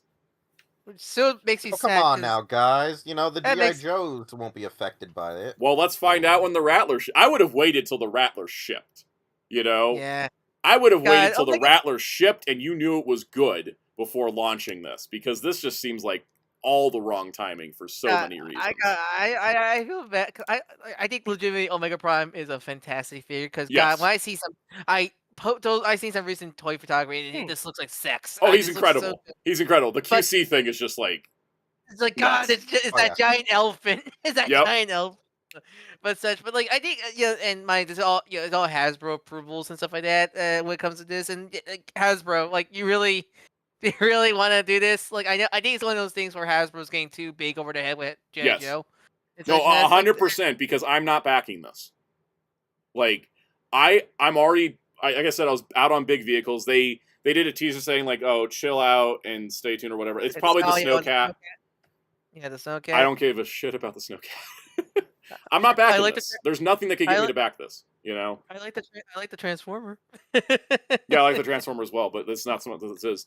I'm out on the big vehicles, and also like Blade Raider said, this will have an asterisk about shipping and tariffs. Yeah, I don't know why a toy company would launch a Haslab, which is a Kickstarter, which is like a Kickstarter. I don't know why you would take upfront payment for a thing that's not going to ship for a year. And like we're in like, what is it, like, oh, certain tariffs are paused right now, but like the person in charge of all those things flips their mind on a dime. So like, why would you risk like losing money on a thing that you can't charge people extra for later? And are you going to charge people extra for later? We don't know if that's going to happen with not with the Ecto, but the Lio Kaiser, right? Because they put the disclaimer into Lio Kaiser. Yeah, because the guy's been currently having an argument with his boyfriend. Exactly. There's it is. Yeah, Hellfire says Hasbro still doesn't do partial payments, which is ridiculous. Everybody else does it. It is. Mattel did it, right? Mattel did it, right? Mattel did it. Yep, with all their stuff. Like Mattel does it so much, I could have partial payment the Doctor Who Barbie. Like they offer that. Hasbro doesn't. And every other smaller crowdfund offers partial. This is a huge gamble, and I think it's absolutely a horrible idea. Because for two reasons, like on the business side, I don't know why they're doing this. On the second side, on the fan side, there's going to be a lot of people that aren't going to back this because they're going to be worried about having, to pay more for it later. I'm really curious, how when it comes to Haslab, how did they get approved? Because the Marvel team said, we're not doing a Haslab. Last year or this year, I imagine like they just said there's no Haslab for a while. I don't remember what the specific. It was like last year or this year, for example, like that. So like, do the teams at Hasbro go up to Hasbro and go, "We want to pitch this Haslab idea to you," or because there's a Haslab team that works on this stuff, and I gotta wonder if somebody at Hasbro is just like, Haslab team goes to Marvel and says, "Do you got an idea? Do you want to do a Haslab?" And then like Marvel's like, "We want to do Giant Man." Like, all right, let's develop this together. Like I don't exactly know what the Haslab team does, considering it's made up of people that are on all the other brands anyways. But yeah, I gotta wonder like what the decision making process is, right? Yeah, because if Marvel can say no Haslab, and no Haslab, then how come the other teams don't do it? Like, and there's some exceptions. Because I'm wondering, it has to do with A, how the line does, or B, the team. I want to say competency, but because it feels like the Marvel team realized we could do we could do open orders, Yeah, like Dragon Man and such. And Transformers keeps talking about, oh, we'd like to do that, but they don't actually do it. Yeah, I'm really curious, like what? Because they're assholes. I go like, is it like, do they decide themselves? Is it like I'm really curious if Falcon in the chat mentioned there's an executive in charge of approving Haslabs. They were previously approved in batches, at least in the case of Marvel Legends. I guess it makes some sense that like you would do like, oh, here's our Haslabs for the next 3 years, and they're just all approved, right? But like, still, I would say like, if I was running a toy company with the current state of like the economy and the current state of the pointless trade war and everything, I would not be wanting to do any of these right now. I would be putting them on hold. It's too much of a risk You know, because Lionelizer got away because that was before the tariffs got really bad. Yeah, and like such the that. tariffs were just an idea, and then they started to get implemented, but it was already locked in pre tariffs. This was probably locked in too, but like until you launch it, you can put it on hold. And I think that they should have put it on hold. I don't think this is going to go the way they think. Because and also I think doing 4 giant GI Joe vehicles 4 years in a row might also be just too much as well. I think because you think about Joe Haslab's because I think with Marvel and Transformers, I think they're a lot more. Well, I say this, and the Joe has been doing well, but I think it's more how more we can get. Yeah. With Transformers and Marvel, I think it's a lot more easier to convince more people to get more of because they're always characters. Lyle Kaiser, there's probably no way we can get that ever outside of Haslab and such that. And Marvel, well, my Marvel's probably gonna eventually might do more made to order stuff, but still, like I don't think we could have gotten, Giant Man and so on, Sentinel, Galactus, and so on, without it. Yeah. And such that, and that's also why the Robbie Reyes card probably failed because essentially with Joe, they could have do that on retail. They downgraded it, for example. Yeah. And such that. With Joe, like I know G.I. Joe is all about the vehicles and stuff like that, but how many vehicles can realistic do keep moving forward? Like I know, like the his tank was like the big popper one. They sold the Dragonfly with its characters, like putting in Wild Bill, for example. Like he's a big character, and then with the Rattler, like a lot of people didn't back it till the Baroness got unlocked. But what's going to come with the Snowcat that we don't already have? Like, Snowjob's the one Snow G.I. Joe that we actually care about. Yeah, there's going to be a limit how many G.I. Joe Haslabs they can realistically do in terms of guarantee it's going to sell well. And I think putting a gap year in would have been smart. Yeah, I think and then gap year. So, and also especially the fact that every G.I. Joe Haslab launches before the previous one ships. Yeah, it's just... It's getting to that point. I mean, to be fair, don't all the Haslabs do that? Because pretty much, we got the Star Wars got bad though. They backed up 2 of them. They had 2 on backup with Star Wars. Yeah, because Omega. We got Lyle Kaiser before we got Omega Prime, right? And such like that. Anyways, so I think we'll see how the reveal goes because it's going to be revealed this month. And we'll see how it happens because I think it's a poor idea. But let's move on. That's also. I think the last thing I'll say is how many more iconic Joe vehicles are there? Because it's a Snowcat really. The problem is there's a lot of iconic Joe vehicles. They're just too big to be made in 6-inch scale. Yeah. You can't make the Mobat. It's a giant tank. You can't do the Night Raven. That's even bigger than the Rattler. Like there's a limit. It's just like Star Wars 6-inch vehicles. There's a limit to what size it can be. And that's not getting into stuff like the Terror Drone and such like that. Because they're never gonna do a flag. They're never going to do a flag. We need to move on, though, because we have a HasLab-related news story. Hasbro put up for pre-order a Ghostbusters Plasma Series Proton Pack, which, if you remember, was a HasLab prior. This new version seems to be a little bit stripped down in features, but mostly looks the same as the one that was the HasLab. The HasLab one had parts to make it an Afterlife version or an original movie version. This is strictly an original movie version. It doesn't come with any of the bonuses. Was there a way to make it a 2 version also? I think was there a 2? I think there was some attachments to make it 2 as well. I'm not super up to date about what makes the difference between the proton packs between movies. No. I'm thinking of the Ecto one. Sorry. Ecto, yeah. Anyways, the point being, if you wanted a proton pack, I think you have to be a premium member to order it. Which I don't like. I don't like that. But yeah, let me go double check because I know it said premium only, and then I don't know if that ever changed. Let me log out real quick because I'm in premium. So. Make sure you don't dock yourself for umpteen time. No, I won't. Pulse doesn't show the address on the page. You have to put the address in. I always have to type my address in manually. So, Pulse. He's gonna dock. If he doesn't dox me, he's doxing Dark on him. Or no, you can only see the addresses in. See you later, Tommy. Papas. I'm making a joke. Anyways, no, you can order it now. It says March for U.S. Pulse, but apparently UK Pulse says June. You can order it if you're not premium. It's just at the time when it went up, it was premium only. But it's $300. But this is, I closed the tab.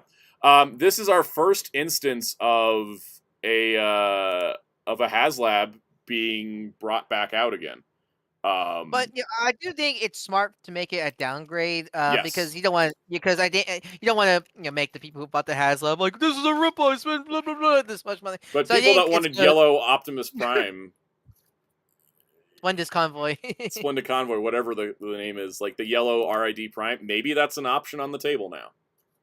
yes, Queen. Yeah. We support our female yellow Optimus. Exactly. Like there's still, I think it may have just put that on the table. This may just be a Ghostbusters thing because the agreement with Sony is weird. Now I mean, also, yeah, because also like stuff like Galactus also like is I know some people are like I told you I think what people were talking about like maybe they can release Galactus with Fantastic Four. yeah. Coming. I would also see him get a different head because he like the design of Galactus in the movie is so close to the Haslab. Even. I think it's not going to be the same exact product, but I think it puts it on the table. Hiss recolors, because the Hiss has a bunch of different color variants. Maybe they can revive something that didn't happen, like a certain flaming car, because there's a certain Marvel fighting game coming out that has a Video minute. game. We'll get gamer. God, I want toys of the Tokon designs. Tokon Me Fighting too. Souls I Gamer told- versus Robbie Reyes Ghost Rider is how we win, guys. I write sound and I literally Capcom told you that I toys. want toys Be of a all of them. shame. Exactly. Like give me Rivals Be a Gamer damn vs Wave. shame. Give me Tokon Gamer vs Wave. Yep. How long until they wait to sell the wand? They've sold the wand like twice already, but it was weird they didn't also put it back up again because now there's probably people like, well, I don't have the wand because I couldn't get the pack, and now I can't get the pack, but I don't have the wand. Wait, is it just the pack? You It's don't just get the the pack, wand? yeah, and the hose. You don't get the wand. The wand has been a separate product since the beginning. The Oh, first yeah, 'cause wasn't Ghostbusters that- thing they made was the wand, and then they reissued it when the because that Haslab was- came around. Because that was retail, right? Yep, it was retail, and they reissued it for the Haslab, and then now I'm like, they need to reissue it again because yeah, very confusing and messy. If you back the Ecto 1 and didn't have an original set of Ghostbusters, they're redoing the original Ghostbusters from the first movie with angry expressions now. What's the Mr. Mateo headline? Like, now prepare to I see put on my me angry with eyes. Angry eyes. Yeah, they got angry eyes. Same exact accessories as before, but if you missed it, you have a second shot at it in case you need them for your Ecto, because the Ecto comes with the Ghostbusters 2 versions. So It's always nice. I think it's always good to have timeless characters like the Ghostbusters out every year. Yeah. Like not every year, but like once in a while for people who miss them because people. There's always a chance that someone gets into Ghostbusters any year. mhm. So it's always nice to have characters like these get released pretty often and such. Yep. So, that was pretty much it for Hasbro and Ghostbusters. Interesting stuff. All right, Lego One Piece has been revealed. We have been going a long time on the stream, so I'm going to be a little brief, but let's take a look at the sets. So we're going to go most expensive to least expensive because that's how they loaded them on the article. So these are based on the Netflix series. So the big expensive set, the $330 set, is the Baratier Floating Restaurant, which of course is the Baratier. It's the restaurant that Sanji was working at before Luffy was like, "Come join my crew." I was not expecting the Baratier to be a set, but honestly, it looks really cool. Yeah, it's such a good striking design too, and it looks really great. It's got the exterior area, the backside of it has all the interior stuff you would want. The restaurant itself, the kitchen, like the spot where like Kobe and Helmeppo were getting drunk for some reason. You've also got like Mihawk and his little boat. So it's 10 minifigures with this one. It's like Luffy, Garp, Zoro, Mihawk, Nami, Usopp, Zeph, Sanji, Helmeppo, and Kobe. So I love they gave Mihawk a original molded sword. yes, That's a new piece. That's really cool to see. Yeah, and I think it's cool. They got like the cool like bar area that was out the front of the mouth of the ship. It's a pretty large set. It's like over 3,000 pieces. It's like 3,400 pieces. It's 18 plus like Lego Idea set for the line. Which I find interesting because the rest of the line is like a regular like One Piece theme, which I find interesting that they made it separate. But I guess because it's again 18 plus. Maybe because it's 18 plus because they have alcohol. I think so. I think it's the alcohol probably made it 18 plus. Hi, Common Jojo. Also, What? there's They're this not thing they're frothy doing. Glasses of foam or something? My God. They're drinking apple juice. Whatever the Yeah, excuse come on, was in guys. Power Ranger Samurai. The other interesting medicine. part is that these sets are going to include random wanted posters, and the more expensive the set, the more you get. There's 8 posters in total. This one comes with 5 random ones. I kind of wish it just came with, each set had a dedicated set of posters it came with, and then They did this before with Lego, apparently with Lego Harry Potter, where like Yeah. apparently there's each set came with like a random printed piece and such like that. Also, is this just me forgetting that Mihawk in the live action had a black jacket instead of a purple one? Yeah, I think so. Yeah, I looked at it, I was like, wait, you didn't have a purple coat? And I looked back at the show, and I was like, oh, guess he didn't. So that's the first set. The second set is the one I'm probably most excited for, which is the Going Merry. Which, obviously it's the Going Merry. It's their ship, in the first part of the show. It looks really good. I think it's a good ship build. It does have interior stuff, which is really cool. It's got a little like You get the whole front. You get the whole crew. I think that's like one of the smartest set because you get the whole Yeah. crew in their default outfits. Because Sanji's exclusive to is exclusive to this like default outfit. Sanji's exclusive to this set, while the Barate comes with his Barate uniform and such like that. Yeah, so you get default I think- outfits for Luffy, Zoro, Nami, Usopp, Sanji, which is nice. I think Zoro and Usopp are also these versions are exclusive because the other sets are in alternate outfits. Hellfire's like, I kinda wish we got Chopper somewhere in it. That would be in the next round because this is based on the Netflix show. So we're stuck with what was in season 1. I like the opening bar area in the back to hide some stuff. Sanji's got a little kitchen, which I think is great. You can plug Luffy onto the top of the ship's head, which I think is awesome. It looks really fun. What's it say about Luffy? Because they made 3 separate pieces for him because Yes. they have a hair and hat combo piece, his hair piece which is new, and just the straw hat by itself. That's 3 individual pieces. I'm not sure it's in this set, but it's in other sets, which is really cool. Yeah, I think this set just comes with the hair and hat combo. Zoro does come with a 3rd sword that clips around his neck. That's also a new piece. Yeah, that's a new piece, which is really cool. Because I was wondering like how they do that, and like it's actually really smart to just wrap around the neck area. And I believe that such like Sanji, Zoro, Nami, and Usopp all have new hair pieces. Zoro's the only one what that does have a new hairpiece. Is I think a new color hairpiece, but not yet. Luffy, Nami, Usopp, and Sanji new hairpieces. That's pretty cool. All right, the next set, which is $80, is the Battle at Arlong Park, which this one has some exclusive features to it. So first of all, it's Arlong Park, obviously, which is cool. So this is the Luffy with the rubbery like stretchy arms that first came with Kamal Khan in Avengers set years ago. So this is really cool to reuse it. They brought back this because I think the last time I used it was for Elastigirl and the Incredible 2. That's so really cool. But I actually really love the play feature of this set. Yeah, you can blow up Arlong Park. Yep. Also, they made. I was actually surprised to see Nami because Nami specifically the post stabbing her arm scene, which is like that's like oh wow. I'm actually surprised they included that because usually Lego tries to stay away from violent stuff like that. Yep. It's kind of cool to see. And in the Netflix show, an F-bomb was dropped in this scene, so Lego breaking all the rules. So of course it comes with Nami. You got Nami, Usopp, Luffy with the stretchy arms, then you got Arlong and one of the fishmen from his crew. I see people not surprised they didn't use the Pinocchio head because I'm not sure you ever seen the Lego minifigure of Pinocchio from the Disney series? Yeah. He has the whole long nose, but I don't think the Pinocchio's nose could be the same as Arlong's a shark nose. Yeah. Nose. Yeah.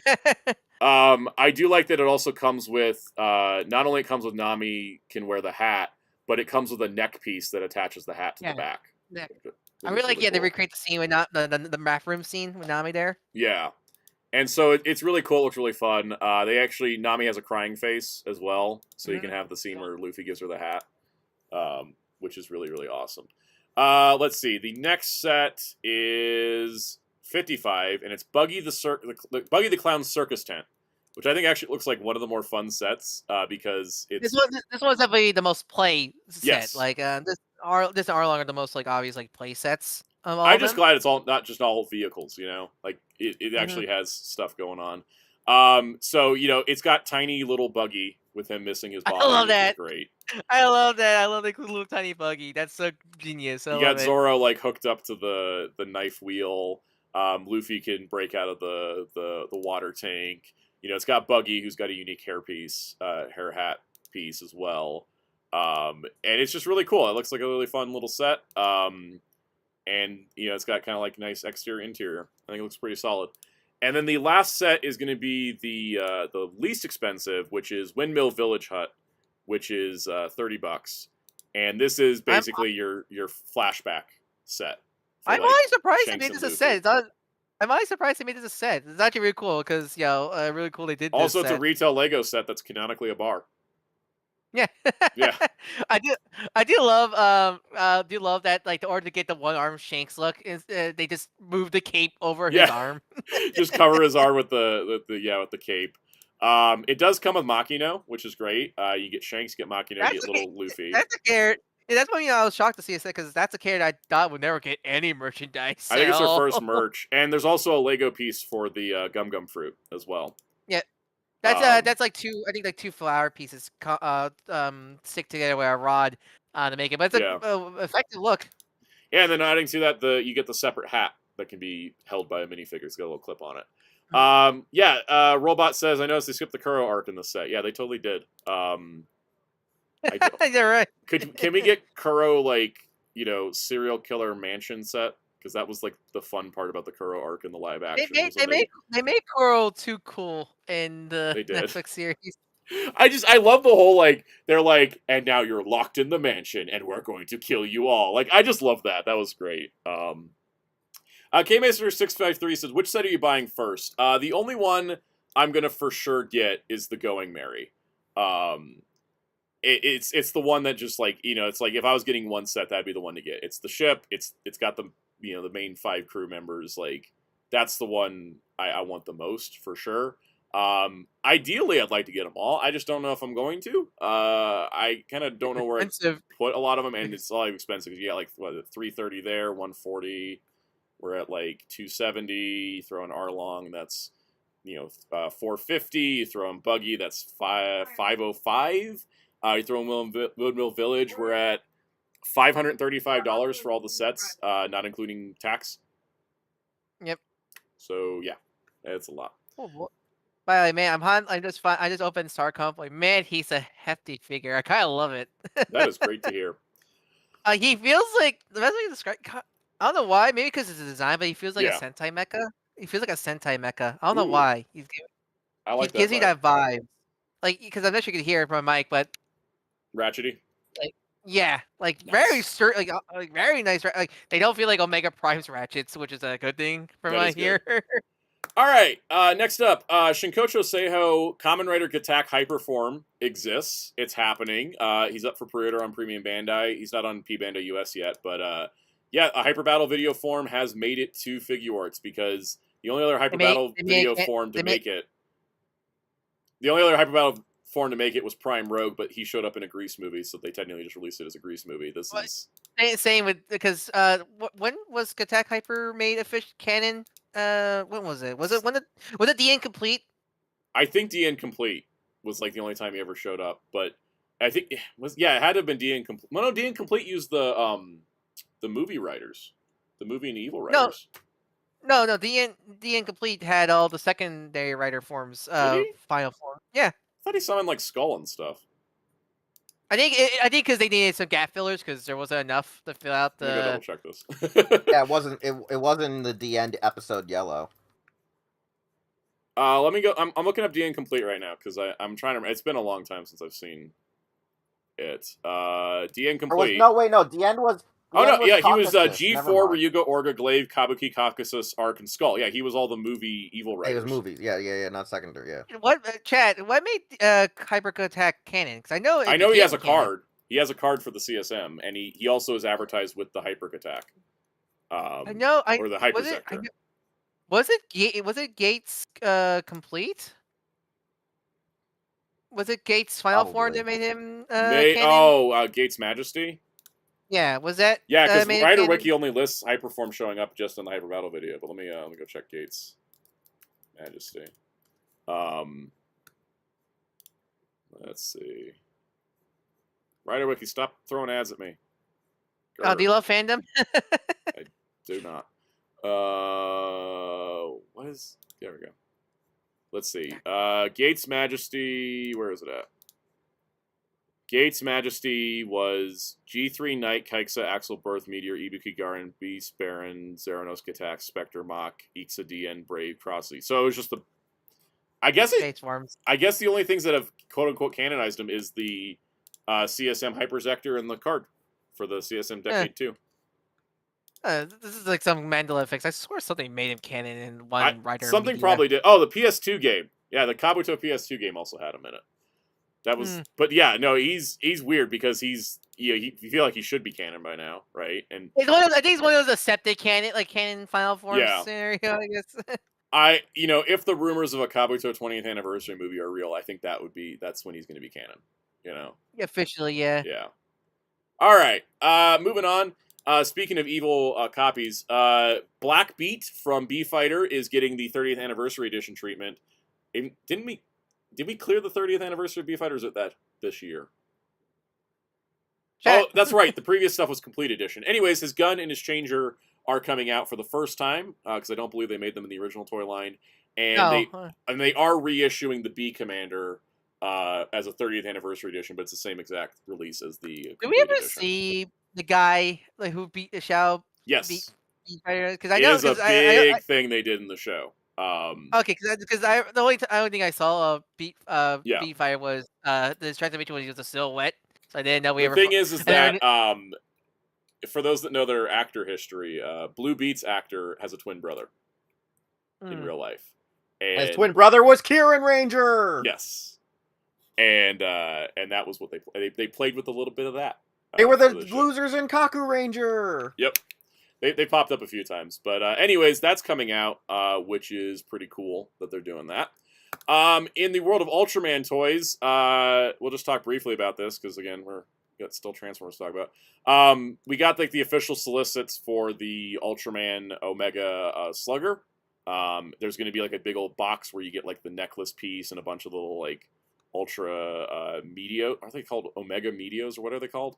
Yes. Yeah, Meteos. Yeah. Meteos. Which a lot of them are PNG images of their transformations. Their rise poses. Which is kind of cool. Except for Seven, who just stands there. Seven is just standing there menacingly. Because that was his rise pose. Transformation, yeah. Adding to this, there's a special Zero and Zet Meteo that I think comes with this set. And only this set, if that's your thing. This is the thing I thought was interesting. The Meteo Kaiju series are two Kaiju that are going to assist Ultraman Omega. And so as toys, they're Kaiju figures that turn into weapons. Which is really cool. I'm glad we returned up, but we got more Kaiju buddies again. Yeah, I think it looks cool. And adding to this as well, there's going to be the Ultraman Omega armor change set, which is Omega plus the armors that those two guys provide. And I think it's interesting that they, I clearly can tell that like his final form may just be like a combination of all of these, since one of them is on the right side of the body, one is on the left side of the body. Like I think we're just gonna get like a complete armor set, like a what was it? I think they did an X, right? Yeah. Where it's where it's all combination of all the armors and such like that. We probably will get a third one, because I imagine we'll get a third one in the mid-season. Yeah, in the final. You get a third one as our mid-season form, and then the final form near the final stretch. Yep, and as AR pointed out, new articulation scheme. They've added what looks to be thigh swivels, ankle tilts. Finally. Shoulder, I think it's kind of a butterfly shoulder effect, and they have a rotating torso now. So I think it's because it's using the modern engineering from the Gav basic figures. Yeah. Have you seen those? Which at this point I think are more worth it than the figure art, because it actually comes with his weapon. Yep. And also he comes with alternate hands. He comes with fists and beam hands. So it's pretty nice. Yeah, I think that's the toys are looking fun. I'm excited to see the show because that looks. Anyway, I really like the little trailer they put out recently. Yeah. Same day as Tokon. Same day as the Seiya Play. So that was a eventful day. Yep, it's fun releasing stuff during a time when video games are announcing news. Yeah, so I think this looks fun, and I'm looking forward to it. It's next month, right? So yeah, cool. We have a stupid long list of Transformers news, so I apologize if I'm brief.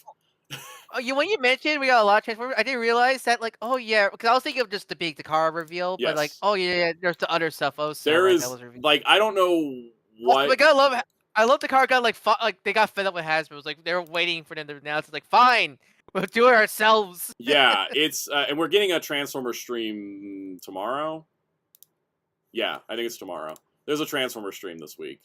But yeah, let's just I'm just gonna like some of these will be brief. You know, I think we'll just kind of go through these, like just recap the news. Let's start with the easiest one. All right. Let me switch the title card here. Boom. All right. Lio Convoy has been officially delayed till August. This is the T-Spark one. Hasbro Pulse had already sent me an email saying it was delayed till August, and Takara's now made it official. Oh, they changed it to be a T-Part? Because, well, before it was just like, what, a premium It was color? just Transformers 40th selection, but he became part of T-Spark, like, retroactively. Okay. T-Spark's such a weird line, because I still don't know what it really is. They still haven't released much either, because this was going to be the first release, and then he got delayed. So yeah, he's now August, so adjust plans accordingly. We got a reveal of the Target exclusives for this year for Transformers. Welcome back, Buzzworthy Bumblebee, because this is actually like a capsule line again. It is. So first of all, the 4-pack this year, I think, is the best 4-pack they've ever done.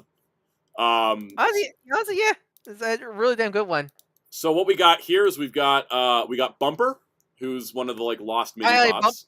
He's real. Bumper's real. Bumper's real. We got real. Nemesis Prime animated Optimus, who has the faceplate, which I think is great. Which is really cool. Because I don't think there was ever an official Nemesis Prime in canon, but still just a cool repaint. We got White Optimus Prime off the G1 Deluxe toy. White return of Welcome Back, White Magnus. Yep, and then we got Horrible, which finishes that trio. And there's listings that Fangre's getting a single later, which is good because I missed that pack. I want to quote this because I said this when they got revealed this pack is which we'll just laugh at. I said, "Oh damn, I better go get the cancer pack." Yeah, the cancer pack. Because I called him by the Japanese because I love I adore Master Force, so I called him by the Japanese name. So we just got my partner just laughed when I said this. I had to go like, yeah, the it does cancer sound pack. I mean, Squeeze Play's not better either.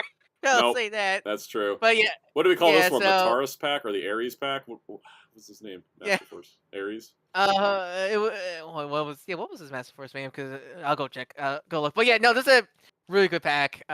Essentially, because I think it's just good. I think it's solid because it's just like the other packs. It's like, you know, this one's like 2 new characters, 2 repaints, but the repaints look cool. You know, like they're not. It also helps. It helps that also it just kind of just all the packs. It's just more of the fun pack on like you know shake your fist because damn I need that guy, such like that. Yeah, it's like last year's pack. Yeah, no, this is Squeeze Play and Cliff Jumper, and then for some reason Toy Color Tarantulas and Cyberverse Tarn. Like, this one is great because you get an Ultra Magnus core, that like fake Nemesis Prime. And you get, one of the 3, but I'm still sitting here like, and I wish I could have gotten the other guys. Yeah, that's why after what happened with the Fangry pack, I just decided to and just start. Yeah, like I bought the Squeeze Play pack like right away. I'm gonna get this right away, that kind of thing. Yeah, Bullhorn was Horrible's Japanese name. Oh, Bullhorn. Bullhorn, Cancer, and Wilder. All 3 of these. Fangry's coming back out again, so maybe Squeeze Play will come back out again. So I most targets are shelf forming with that Squeeze Play multi-pack. I might just buy my store's never got it. Really? My store's never got it either. My stores have not carried the 4-pack since the Fangry one, and I saw it, and then I didn't buy it, and I was like, they'll hang around, they'll be on clearance, and then they vanished out of existence, and I was like, oh, shit. So, all right, the other exclusives are not as exciting. We've got War for Cybertron Optimus again. Is there any difference? He's his black. The only one I could tell his windows are different, and he's a slight because I think the retail one is black, and then actually no, wait. Give me a second. Let me go get mine off the shelf. I can literally just get mine next to me.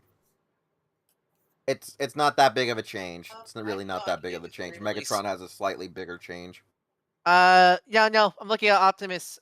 His only thing I could see different is his axe is painted differently, but that's it. I think everything else is the same. So it's just a release, which is nice because I know he was pretty hard to get. Yeah, I got like lucky. The one universally loved gamer figure. Remember Soundout? I got lucky finding mine out of the wild. Yeah. Remember, I found mine for what was it like at my Target, and they were doing $5 off Voyagers. It was Target or Walmart, and I was like, hey, Soundout, look what I found. And you were like, yo, and if you don't want it, you can always scalp it for $80. We were laughing maniacally. And Yeah. my mom's wondering why we're, like, laughing maniacally. Anyways, Megatron is Which lot which is different. nice because I miss out on Megatron because I usually if I'm getting one Optimus, I usually like to get Optimus and Megatrons together. And I got didn't have Optimus. Autobot Flame, so Yeah, this mold technically. yeah. But still, I really hope they release D16 from one because I had to skip out. I saw it once. I had to skip out because because due to funds. But now I can never find that figure game, which is like, Yep. I wanted to I do want to complete the TF1 like main cast at least, but I can't find Megatron for shit. Mutagi says the Megas up. I hope they kinda fix the hope- legs on Megs. They didn't fix the legs on Flame, so I wouldn't hold your breath. Yep. You want ready for I the kind of pain? want I want a new Megatron mold. I really do, because that one just doesn't look right. Well, for War for Cybertron 1. For the War for Cybertron one, and a little bit of the one. I but also one, want one redone. isn't as egregious. Yeah. Not as one isn't One as should be a- egregious one- as One as should be a this Voyager. is, though. One Yeah. should have been a Voyager. He's too small to be. They the repainted oddball. Earthrise Sideswipe to look like Devastation. For I the will pain probably of buy he- this because I don't actually have Earthrise Sideswipe. Me multi-pack? too. I saw this and I think it looks really nice in this color scheme. Wasn't The he re- in the the way- multi-pack? because The multi-pack? Or did Yeah, you he not was get in the a multi-pack? 2-pack with Skywarp.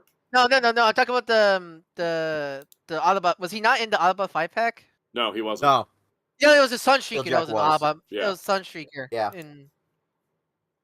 Yep, I will probably pick this up because that Wheeljack was in the Autobot 5-pack and he's back out again.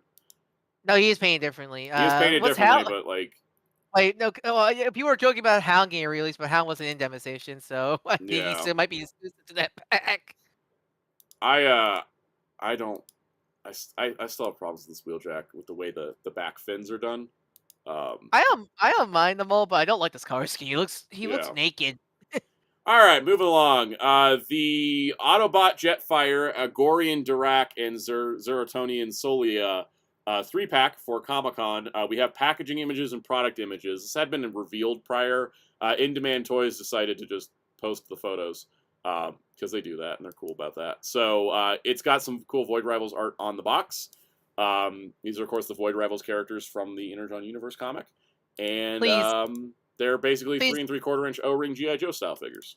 So Well, I saw a great post going like, if I had a nickel every time they release Jetfire and a Comic-Con multi-pack with G.I. Joe scale figures, I have 3 nickels. So weird to happen 3 times, but 3 times. I saw the new Phineas and Ferb revival like made a callback to the nickel joke of like the mom was like, if I had a nickel every time Candace like called and said something crazy was happening, I'd have $4.35. It's weird that it happened 104 times.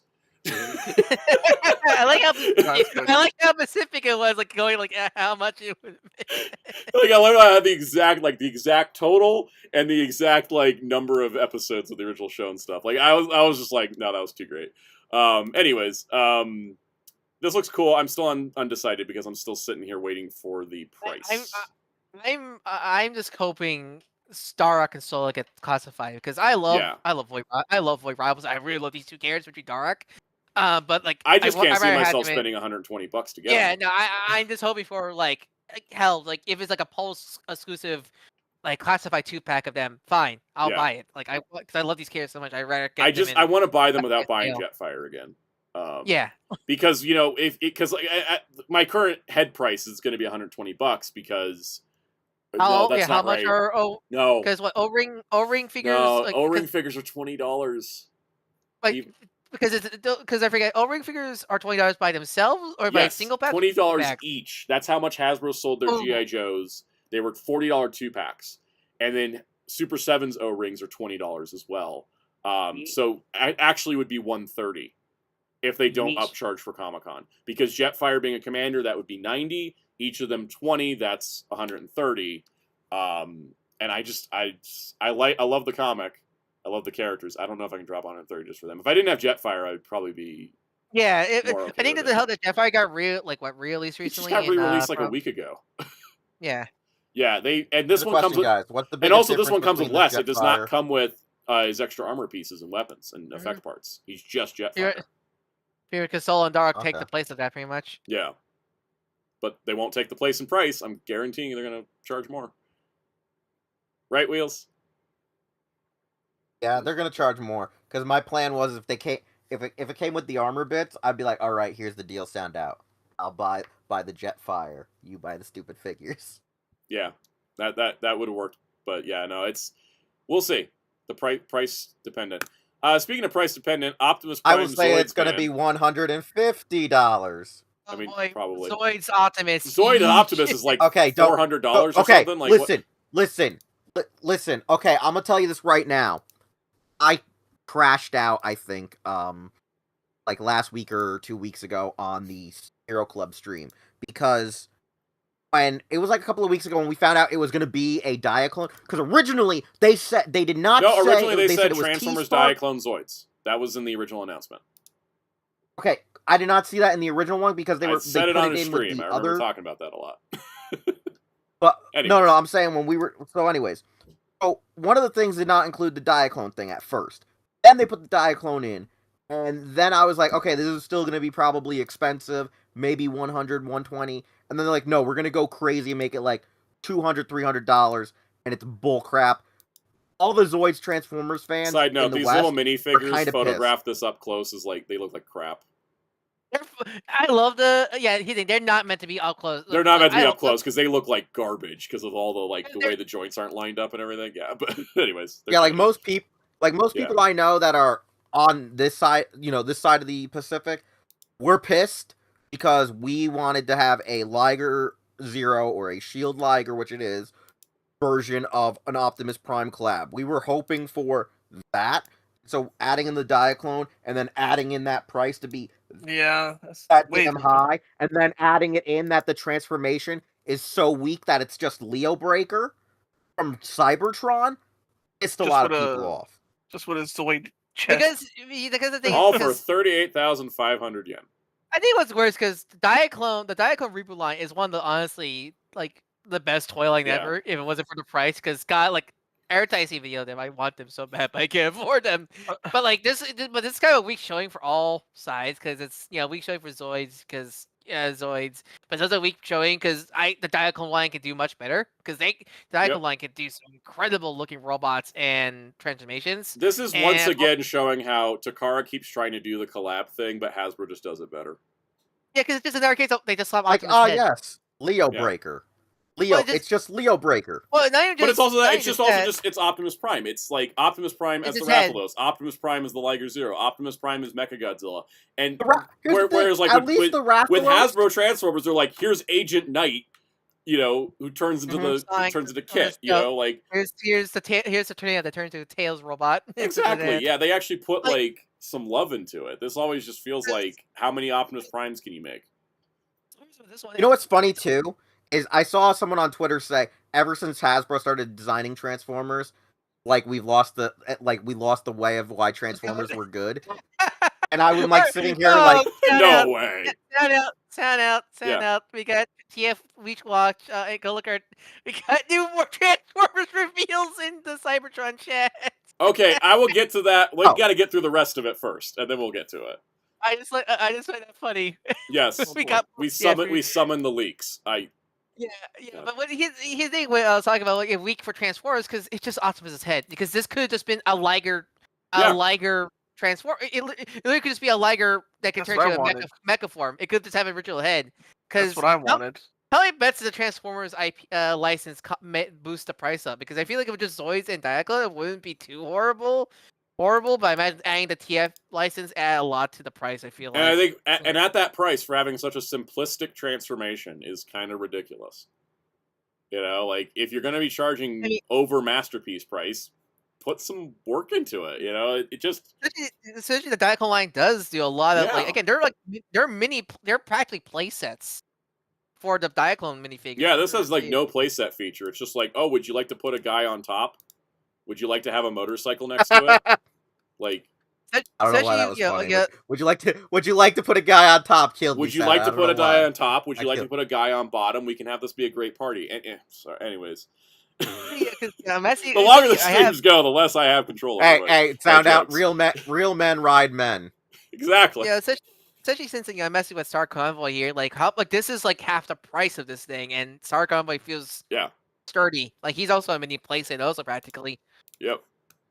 I think for all the hyping, and I think also this is my problem with like Takara overhyping their products too. Is like by the time we see them, sometimes it's like, oh, well, that's not as cool as we thought. The Godzilla. Never forget the Godzilla. Just the Godzilla collab cosplay. I saw somebody take the Godzilla Megatron, swap the head to be Grimlock's head in silver, and said, "Look, they could have spent less money and it would have looked better," and it did. It legitimately did. All right, let's get to more Takara stuff. They're making Hauler in Masterpiece. Shout out to my boy Hauler. He comes with some kind of neat accessories. Like he's got the claw that he had. He has a scoop bucket. For whatever reason, he has the claw from his one appearance in the cartoon where he was orange and not green. But yep. Hauler, Masterpiece. Moving on. You can get Cliff Jumper and Bumblebee in anime style for Missing Link. All right, cool. Moving on. Dramatic capture. Is Hauler your Glup Shido for your Transformers? Hauler is my Glup Shido for Transformers. Yes, I love that guy. Because the thing was, as a kid, I was so confused. I was like, who the heck is Hauler? Like, he showed up and never appeared again. And, like, Grapple showed up. I'm like, oh, Hauler. And then it's like, my name is Grapple. I'm like, who? All right, anyways, the next dramatic capture set is Thundercracker and 3 reflectors. The reflectors do come with all the extra camera bits that the 3-pack version came with from Hasbro, so you get a full camera mode. Nothing's on Pulse yet, but this one actually might tempt to get, because for some reason, Hasbro will release the code head first, and not the 2 characters that actually are important. Yep. Important Skywarp and Thundercracker. You also do get Kremzeek. I think the next dramatic capture will have Skywarp in it. And the Insecticons. I think the speculation is based on how the episode structure's been. The next set's going to be Skywarp and the Insecticons. Yeah. Which kind of sucks. I never got because I have all 3 Insecticons already. So scenario. Oh wait. Well, Ryan, if you want to cut a deal, you can give me your 3 Insecticons. Honestly, they do that. Sure, I won't mind honestly doing that. Because guess what happened? I bought Bombshell and Kickback, and they never sent me Scrapnel. Oh yeah, if that happens, I still have it on pre-order. Yeah, but if that happens, if that happens, no problem. Honestly, I'll happy to do that. All right, cool. All right, and then the last chunk of this round before I have to check the next thing. We have the Studio Series reveals that are definitely getting shown off tomorrow on Pulse's stream. Again, Takara's like, I'm tired of waiting your shit, Hasbro. Yep. So I want to make a retraction, guys. I want to apologize for something I said that was an error because I didn't realize how stupid this would be. I said back when Studio Series Elita 1 was revealed, I said there is no way she's a November 2025 release. It is June, and she didn't come out early. And Takara just solicited her for releasing in, like, November of 2025. So I will take the L on that one. I thought for sure they were just showing her, that was an incorrect date, not that they were literally showing her a year before she was planning to come out. Also, why is Elita 1 coming out so late compared to everybody else? I have no idea. Like, if how they treated TF1 was already bad enough, the fact that they delayed the whole main cast was like this is like. Also, the fact that this is her only proper toy, because the only other thing she got was a 1-step changer. And one of those crappy like Rock'em Sock'em robot ones. Yep, and it was really funny because they made these little like stop motion shorts with TF1, and they had to use the Rock'em Sock'em figure. I know, right? So she's finally coming out. She actually looks like a brighter shade of pink now than the Hasbro photos, but. He actually looks really good, and I was like shocked. I was like, damn, now I kind of want to get these figures. Yeah, she looks really great. Yeah, I've been meaning to pick up, because I keep saying Bumblebee and Sentinel, and I'm like, I need to pick these out. I love little Badassatron. He's so good. Badassatron. Yeah. But yeah, no, is this the first time we ever saw, it's not Haslab, we saw a Transformer product that came out so late compared to, like, before we first saw it? Because usually when we see it, they usually come out only a few months after. I think the only thing Hasbro's done that's taken this long was Kiadi Mundi over at Star Wars. It took like 2 damn years. Yeah. Oh, I guess those. I mean, I guess. No, Earth Hound was leaked, and yes. Yeah, No, this was an official Alita 1 reveal. was up for pre-order last October, and they said November 2025, and I was like, "You're insane! It's spring at the early." I said it's spring at the latest, and I was wrong. I was playing out wrong because I did not expect them to really solicit a figure a year out, but there we are. She'll probably ship in like September, October, but still, that's still a year out from when she went up for pre-order. Yep. All right. We got our reveal for Transformers 1 Starscream, who will be probably announced tomorrow. I was not expecting them to do the other characters, but I'm really happy to see. Yeah, I'm glad to see it. He still has that weird cigarette. I still don't understand what they're trying to do with the cigarette color. Where it looks like they've been in a smoke-filled home for years. Yeah, because me and my partner were theorizing that they're trying their best to recreate the kind of metallic sheen they have in the movie, but look, yeah, it's not the same thing. Well, honestly, it looks good. I did really like Starscream design in TF1, so I might have to pick this up. I will say, no ankle tilts is funny because they were making such a big deal about every figure having ankle tilts. Wait, really? Yeah, he doesn't have any. They're just like, Blade Runner says Starscream looks solid. Yep, no waist, no ankles. It's a solid figure, but I think it looks really good still, regardless. Good old Steve Buscemi. Yeah, pretty good. All right, next up here is Scavenger and Mixmaster, the last two Constructicons. Nothing really to comment on here. They're just the Constructicons. Yeah, it's like, it's nice to see them. Devastator. And, That's the part I wanted to look at. Psycho is, I know there's more stuff to look at. I know there's more stuff. Just, getting through this first. Everything looks good. I mean, like, that's great. I really good to see this side by side with the Combiner Wars one. Like, you're getting the Constructicons, right? Yep, I got the first two. I love them. You should do like a versus video comparing the two. Like, no transformation, just like comparing. I might, because I have the Unite Warriors, which a lot of people don't seem to. So. Oh yeah, that's even better because most people probably have the Hasbro version, so it's actually cool to see someone compare with the Unite Warriors one. Yeah, I think I probably will when this whole thing's finished. I do like the way he looks. He's got a thick ass. That's always fun. No, he literally has a dump truck ass. He does. It's his little dump truck ass. They kept it rolling. It is funny though that they put Mixmaster's gun like on the front of his toe in this shot. I was like, what? Okay.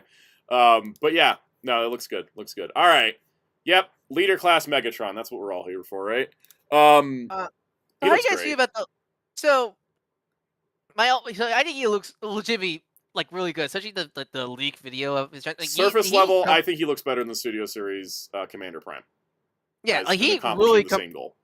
Like I'm surprised how much he can compress. Yes. Now the big talking point I see is how do you guys feel about how the leg color? Because I've seen some people very mixed on how. Okay, so I saw a thing earlier where someone color adjusted the leak photos, and then suddenly they're not blue anymore. And I looked at it again, and I was like, oh yeah, that was a blue LED filter. Like it wasn't a filter, but the camera was picking, because this happens to me a lot when I film, and I have to do a lot of color correction at times in editing, which is that my LED lights come off blue, and so it makes everything look blue tinted, and that was what was happening to Megatron.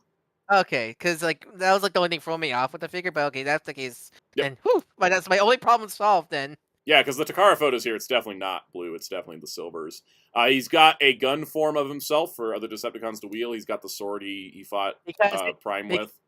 Because they're never releasing a Walter P80 in retail stores, people. God, I can't believe people are like, why is he not a gun? I will say, if you want to make him a gun, you can probably move those tank treads around and give him something like he has an Energon. No, I remember, people, every Megatron has a gun mode. Yep. You force it hard enough. Every Megatron has a gun mode. You just have to try. I think he looks great. I got like no complaints. I'm definitely going to pick him up. It'll be nice to throw the Siege in the trash. I'm so glad he's the leader. Wait, which one are we throwing out? The Siege. Siege who? Siege Megatron. Oh, okay. No, I had to go on mute for 1 second. Oh yeah. I got a call, and I was like, I'm so glad he's a leader, not a commander. Like I thought, we almost thought he was gonna be. There's no way you could sell him at commander class point unless he was coming with like an entire shit ton of stuff. Yeah. So the masterpiece. Yeah. No, I think this is great. I think the goal here was to get the robot mode looking good, and everything else can follow after that. I think they did it. The transformation looked legitimately really good. Like I really was impressed with how they did the transformation. Yep. Any final thoughts on this before I talk about Deluxe Insecticon? Let's go. The only thing I told Soundout, is I just hate that most Megatrons are very blocky, most likely due to just the tank transformation. Yes. Because he's actually rather slender in the animation models. I think they did a good job balancing it though with this one. He's got that snatched waist. He's got his, he's got his Chanel boots. Like, we're good. Yeah, boots. Don't ask me why. I've been doing this like all month. I guess because it's Pride Month. I've just been doing this all month. I've just given like nicknames of things just off drag queens like all month. I don't know. Let's face it. Let's face it. 80. Let's face it. 80 no, because let's face it. 80 villains are drag queens. How you see how they act? Soundout, True. are you a drag queen? As far as I know, I'm not.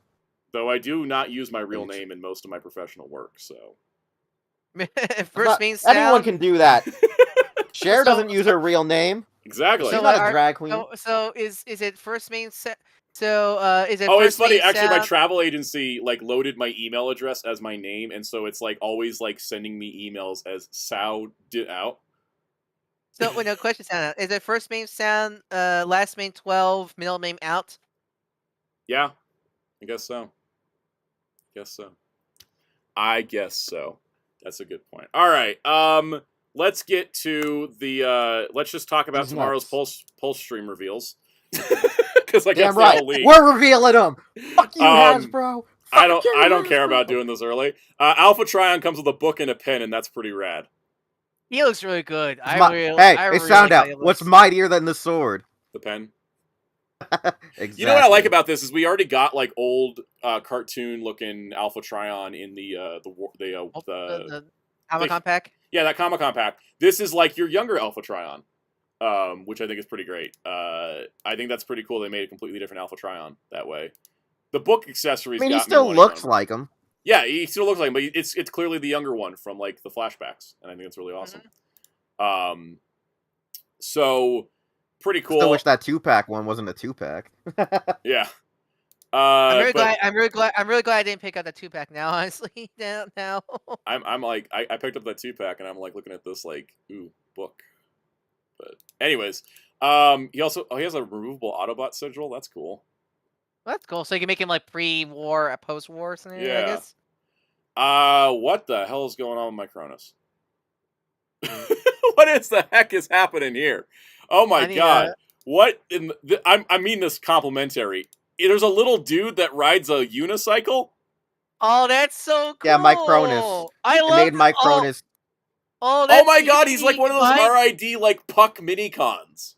No, okay, because that's the only I think that's our first like physical appearance of Mike Cronus. Yes. So he looks like his. Oh, they went full RID. Oh my god! That's actually the first Prime that's made me go, I need that. Like that looks so cool. He combines because he has. That's so cool. He's a little mini like super mode dude. He's the Armada Minicon ship. Oh my god, he is. Wait, what? He turned his little circle form is the Armada Minicon ship that like started the whole damn show. It is, wow.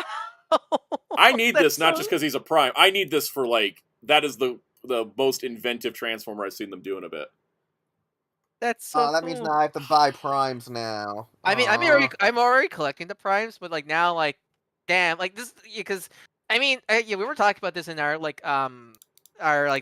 pre-recorded toy state thing. How I feel like the Primes like are like the first time where I feel like Transformers feel fresh again because these guys never got toys before. So like, there's no this like. This is just like this is amazing, right? And that's what I'm talking about, like, because since none of these guys had toys before, they could just do. They can make shit up. They can go like, he combines. He has his little like Omega Ranger's wheelie rider. He can combine with. I love that. I'm gonna buy that one. I've been kind of like not sure if I was gonna buy all the Primes, and I probably won't buy all of them. But I got to get my Cronus. That is the coolest thing I've seen. It's so weird. I love it. All right. Hey, Onyx Prime got out of the void. Oh yeah, because you never went pre-order. You never did, yeah. I also really want Onyx Prime.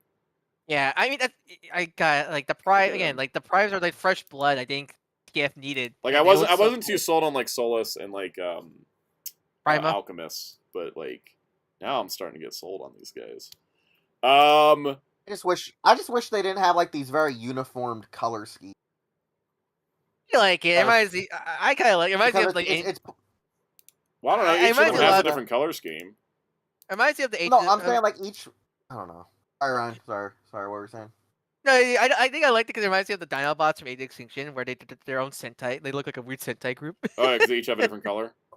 Yeah. Like the thing I don't like that they went very hard united color schemes, I guess, with like some of the presentation, that they're just like these like silvery or static white for most of them. I think the only one that hurts. I think the only one that's hurt by is Prima. I think Yeah. that's the only one where I feel like Prima that looks hurts so it. bland. I forgot Prima existed. I like that toy, but it needs a better paint scheme. Yeah. Like I think that's the toy. I think as a toy he's really good, but he needs a better paint job. All right, Red Jet guy for Superion. Firefly. He's a new mold. But yeah, he's a jet dude. And then here's the other guy. Skydive, which he's a repaint of one of the other dudes. So Yeah. gotta love it. Gotta love. Like the looks of it, all the scramble combiners gonna have one Yep. repainted dude, except for Bruticus. Wait, what the hell is this? Oh, a who? Nemesis freaking Flatline. Armada Red Alert? Flatline? Who the hell is Flatline? Oh, and I'm googling this. I'm TF-wicking this. Who is he? Because he looks so cool. He looks cool. Like he looks. It's like red and black, like Armada, like freaking Red Alert. What the hell? Oh, wasn't this one of the Universe toys? Oh, I'm looking it up. Flatline. Everybody in the chat saying comic character. He's What a comic comic? character. Yeah. Is he IEW 2005? That was he also like a Red Alert repaint in that, or what? Oh, Like no, I'll put a in chat what he looks like in the IEW comic. He's kind of like just a car former by looks of it, but like I understand why they pick Red Alert because he has a very similar silhouette to Armada Red Alert. okay, yeah, those definitely look nothing alike, but It has the same vibe. I think it's more of what. yeah, it's got the but vibe. Legs. This guy reminds me of like one of the like non-movie character toys. I'm not gonna lie. If I get this just because of your weird design, I'm putting it with Tarn. Yeah, no, honestly, he looks so like this is the first This is like cool. like he looks so. I'm just cool, gonna say like, he's cool. DJD. I'm just, Yeah, might as well I'm be just gonna DJD, put him in my 'cause, like, DJD show. He's got that vibe, you know. I like. I mean, it's like people. It's like Cannibal, where it's like, man, the Red Alert repaint looks so cool. Now we have Yeah. another Red Alert repaint looks so cool. I gotta give like that's really cool. I like how they replaced Red Alert's like little claw missile on his shoulder can to like one of his other like attachments. And also, totally is he actually gonna Yeah. come with two hands? no, he has one because No. that's just how the mold works. No, but he has two. He has two in several of these photos. Wait, you're right, huh? Wait, huh? Like, And is he gonna when come Red with Alert extra was hands? first solicited, he had two hands, and then the final toy came out, and he only had one. Fun. So he's gonna come with extra hand, I guess. Then Yeah, wow. unless they swerve again, because that was the thing in the promo pictures. Even up to like a few weeks ago, you could still see that Red Alert had shown with two hands, but that is a surprise, and I dig it. I dig this. This is cool. He looks so cool. I mean, that's the one thing I think we've been missing with Transformers is Glup Shidos. Yeah, We've been missing random some- repaints that don't have to be based on some obscure toy or some Diaclone thing or some e-hobby repaint. Like a brand new like repaint character is what I've been looking for a while. Some good old Glup Shidos. Yeah, because like even if it pulls the Man, name I'm of the gonna comics, glup I feel that like this shit. is just like an original character. It looks because when I saw TF Wiki, it's a very small TF Wiki page. So he's barely Hey, a character guys, in IEW. You know what I want them to do? I want them to give him an alternate head, which they won't, which looks like Cobra Commander. That'd be cool. You know, also like adding to it is like I think like this is way more interesting than just getting Dreamsicle Red Alert. Yeah. Oh my god, one thing I noticed that they did too is they didn't paint over his headlights. Yeah. Got red headlights. I love it. Looks so cool, man. Okay, here's what I was looking the- for. Here's what I was looking for. I saw this in the chat, and I was like, we got to talk about this now. Venom. It's the last deluxe Insecticon. It's the one that had to be a new mold. Yeah, because there's no other Insecticon that can like translate to, and he looks actually really cool. That But, looks like, amazing. My God, his color's so bright, but like that is accurate. Buying a 4-pack for Yo, did they- Ransack, Guys, buying did they buying make two Barrage? other, buying a 2-pack of the other two. Like that was all worth it. His name. Why is his name called Venom? Venom, Marvel. Why not just call him Decepticon Venom then? Iron Fist. Fist Iron. Hey, Fist Iron. guys, how did they make Legacy Barrage again? What was he in? Barrage. He was Mirage. Wasn't he He had in a one? two-pack? He was in a 2-pack with Chop Shop. Yeah. Because Ransack was in the Ransack was 4-pack, Barrage and Chop Chop were in a 2-pack, and then Venom is a single. Which That's which one was that one again? which one? Ransack, he was- Ransack is the kickback equivalent. he's the kickback repaint. Yeah, it was a new head. That looks great. That's what I was looking for. Finally finished this team. Oh, that 2-pack is still on Amazon. Really? Yeah. Oh, I thought it'd be gone by now. Yeah, it's still there. Alright, well, give me a heads up if that ever goes on clearance, Soundout, because I kind of want these two. Oh, I need to Sandstorm get with Barrage. lips. That's what we're looking at. Yeah, so this is a I need 2-pack. to get This is a Barrage one day due to that Family Guy So sketch. this is part of the Wreck and Doom collection. I think that started this year. We have re-release with Sandstorm with Cartoon Head and Slugslinger. Slugslinger, yeah. Why do I want to call him Trigger Happy?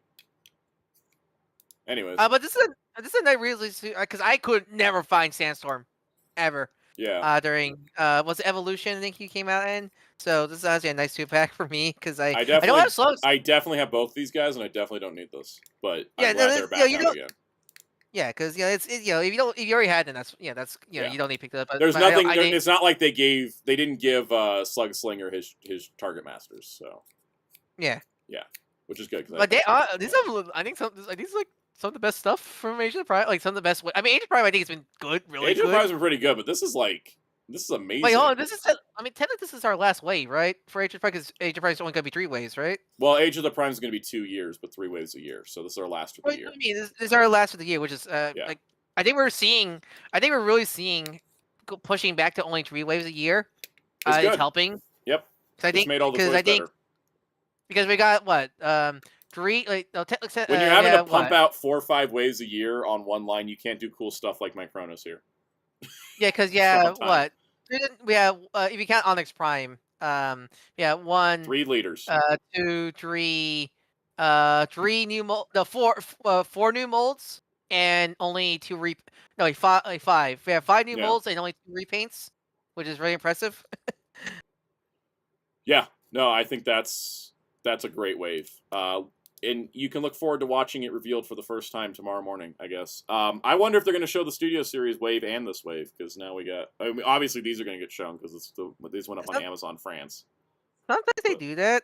They sometimes do them both at the same time. It'd be funny if they just, they reveal, Megatron and the Constructicons, and then they just pretend this didn't leak. Oh, they always do that.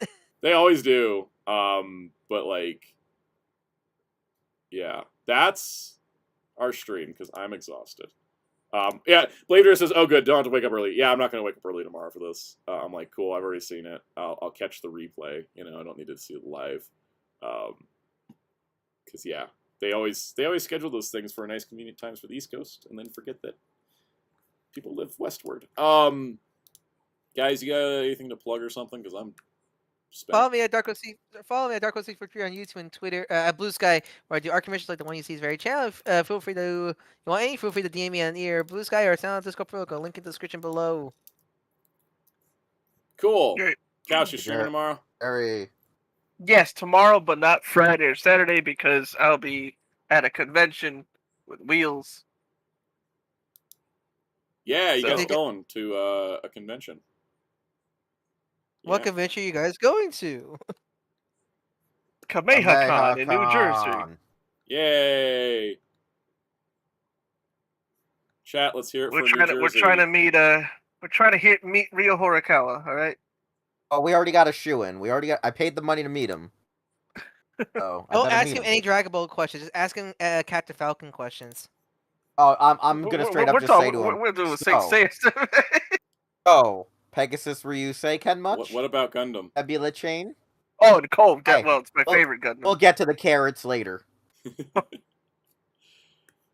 All right, cool. Wheels, what do you want to plug?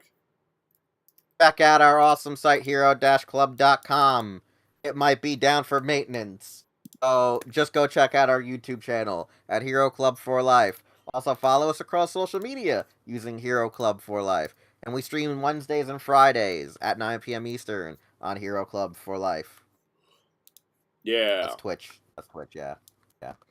There'll be videos. Yeah, the site's down. That's because we're fixing it. Yep. It's going to get fixed and stuff. I'll be back with more videos this week, as always. Same schedule, same grind, same fun time. That kind of rhymed. I kind of like that. Same sound time, same same- sound channel. Same sound time, same sound channel, same schedule, same grind. No, what did I do? Same grind, same fun time. Let's go with that. Let's go with that. It's fun. Anyways, we'll see y'all next week for another stream that may be shorter because we won't have to talk about this Transformers stream. So, unless there's something brand new that hasn't been leaked. if I they doubt it. drop, like, if like there's some crazy price drop, like say they announce like the price for like Jetfire and the Void Rivals, then yeah, sure. Like, but we'll see. We'll see what happens. They may drop something crazy, but yeah. Thanks all for tuning in. See y'all next week.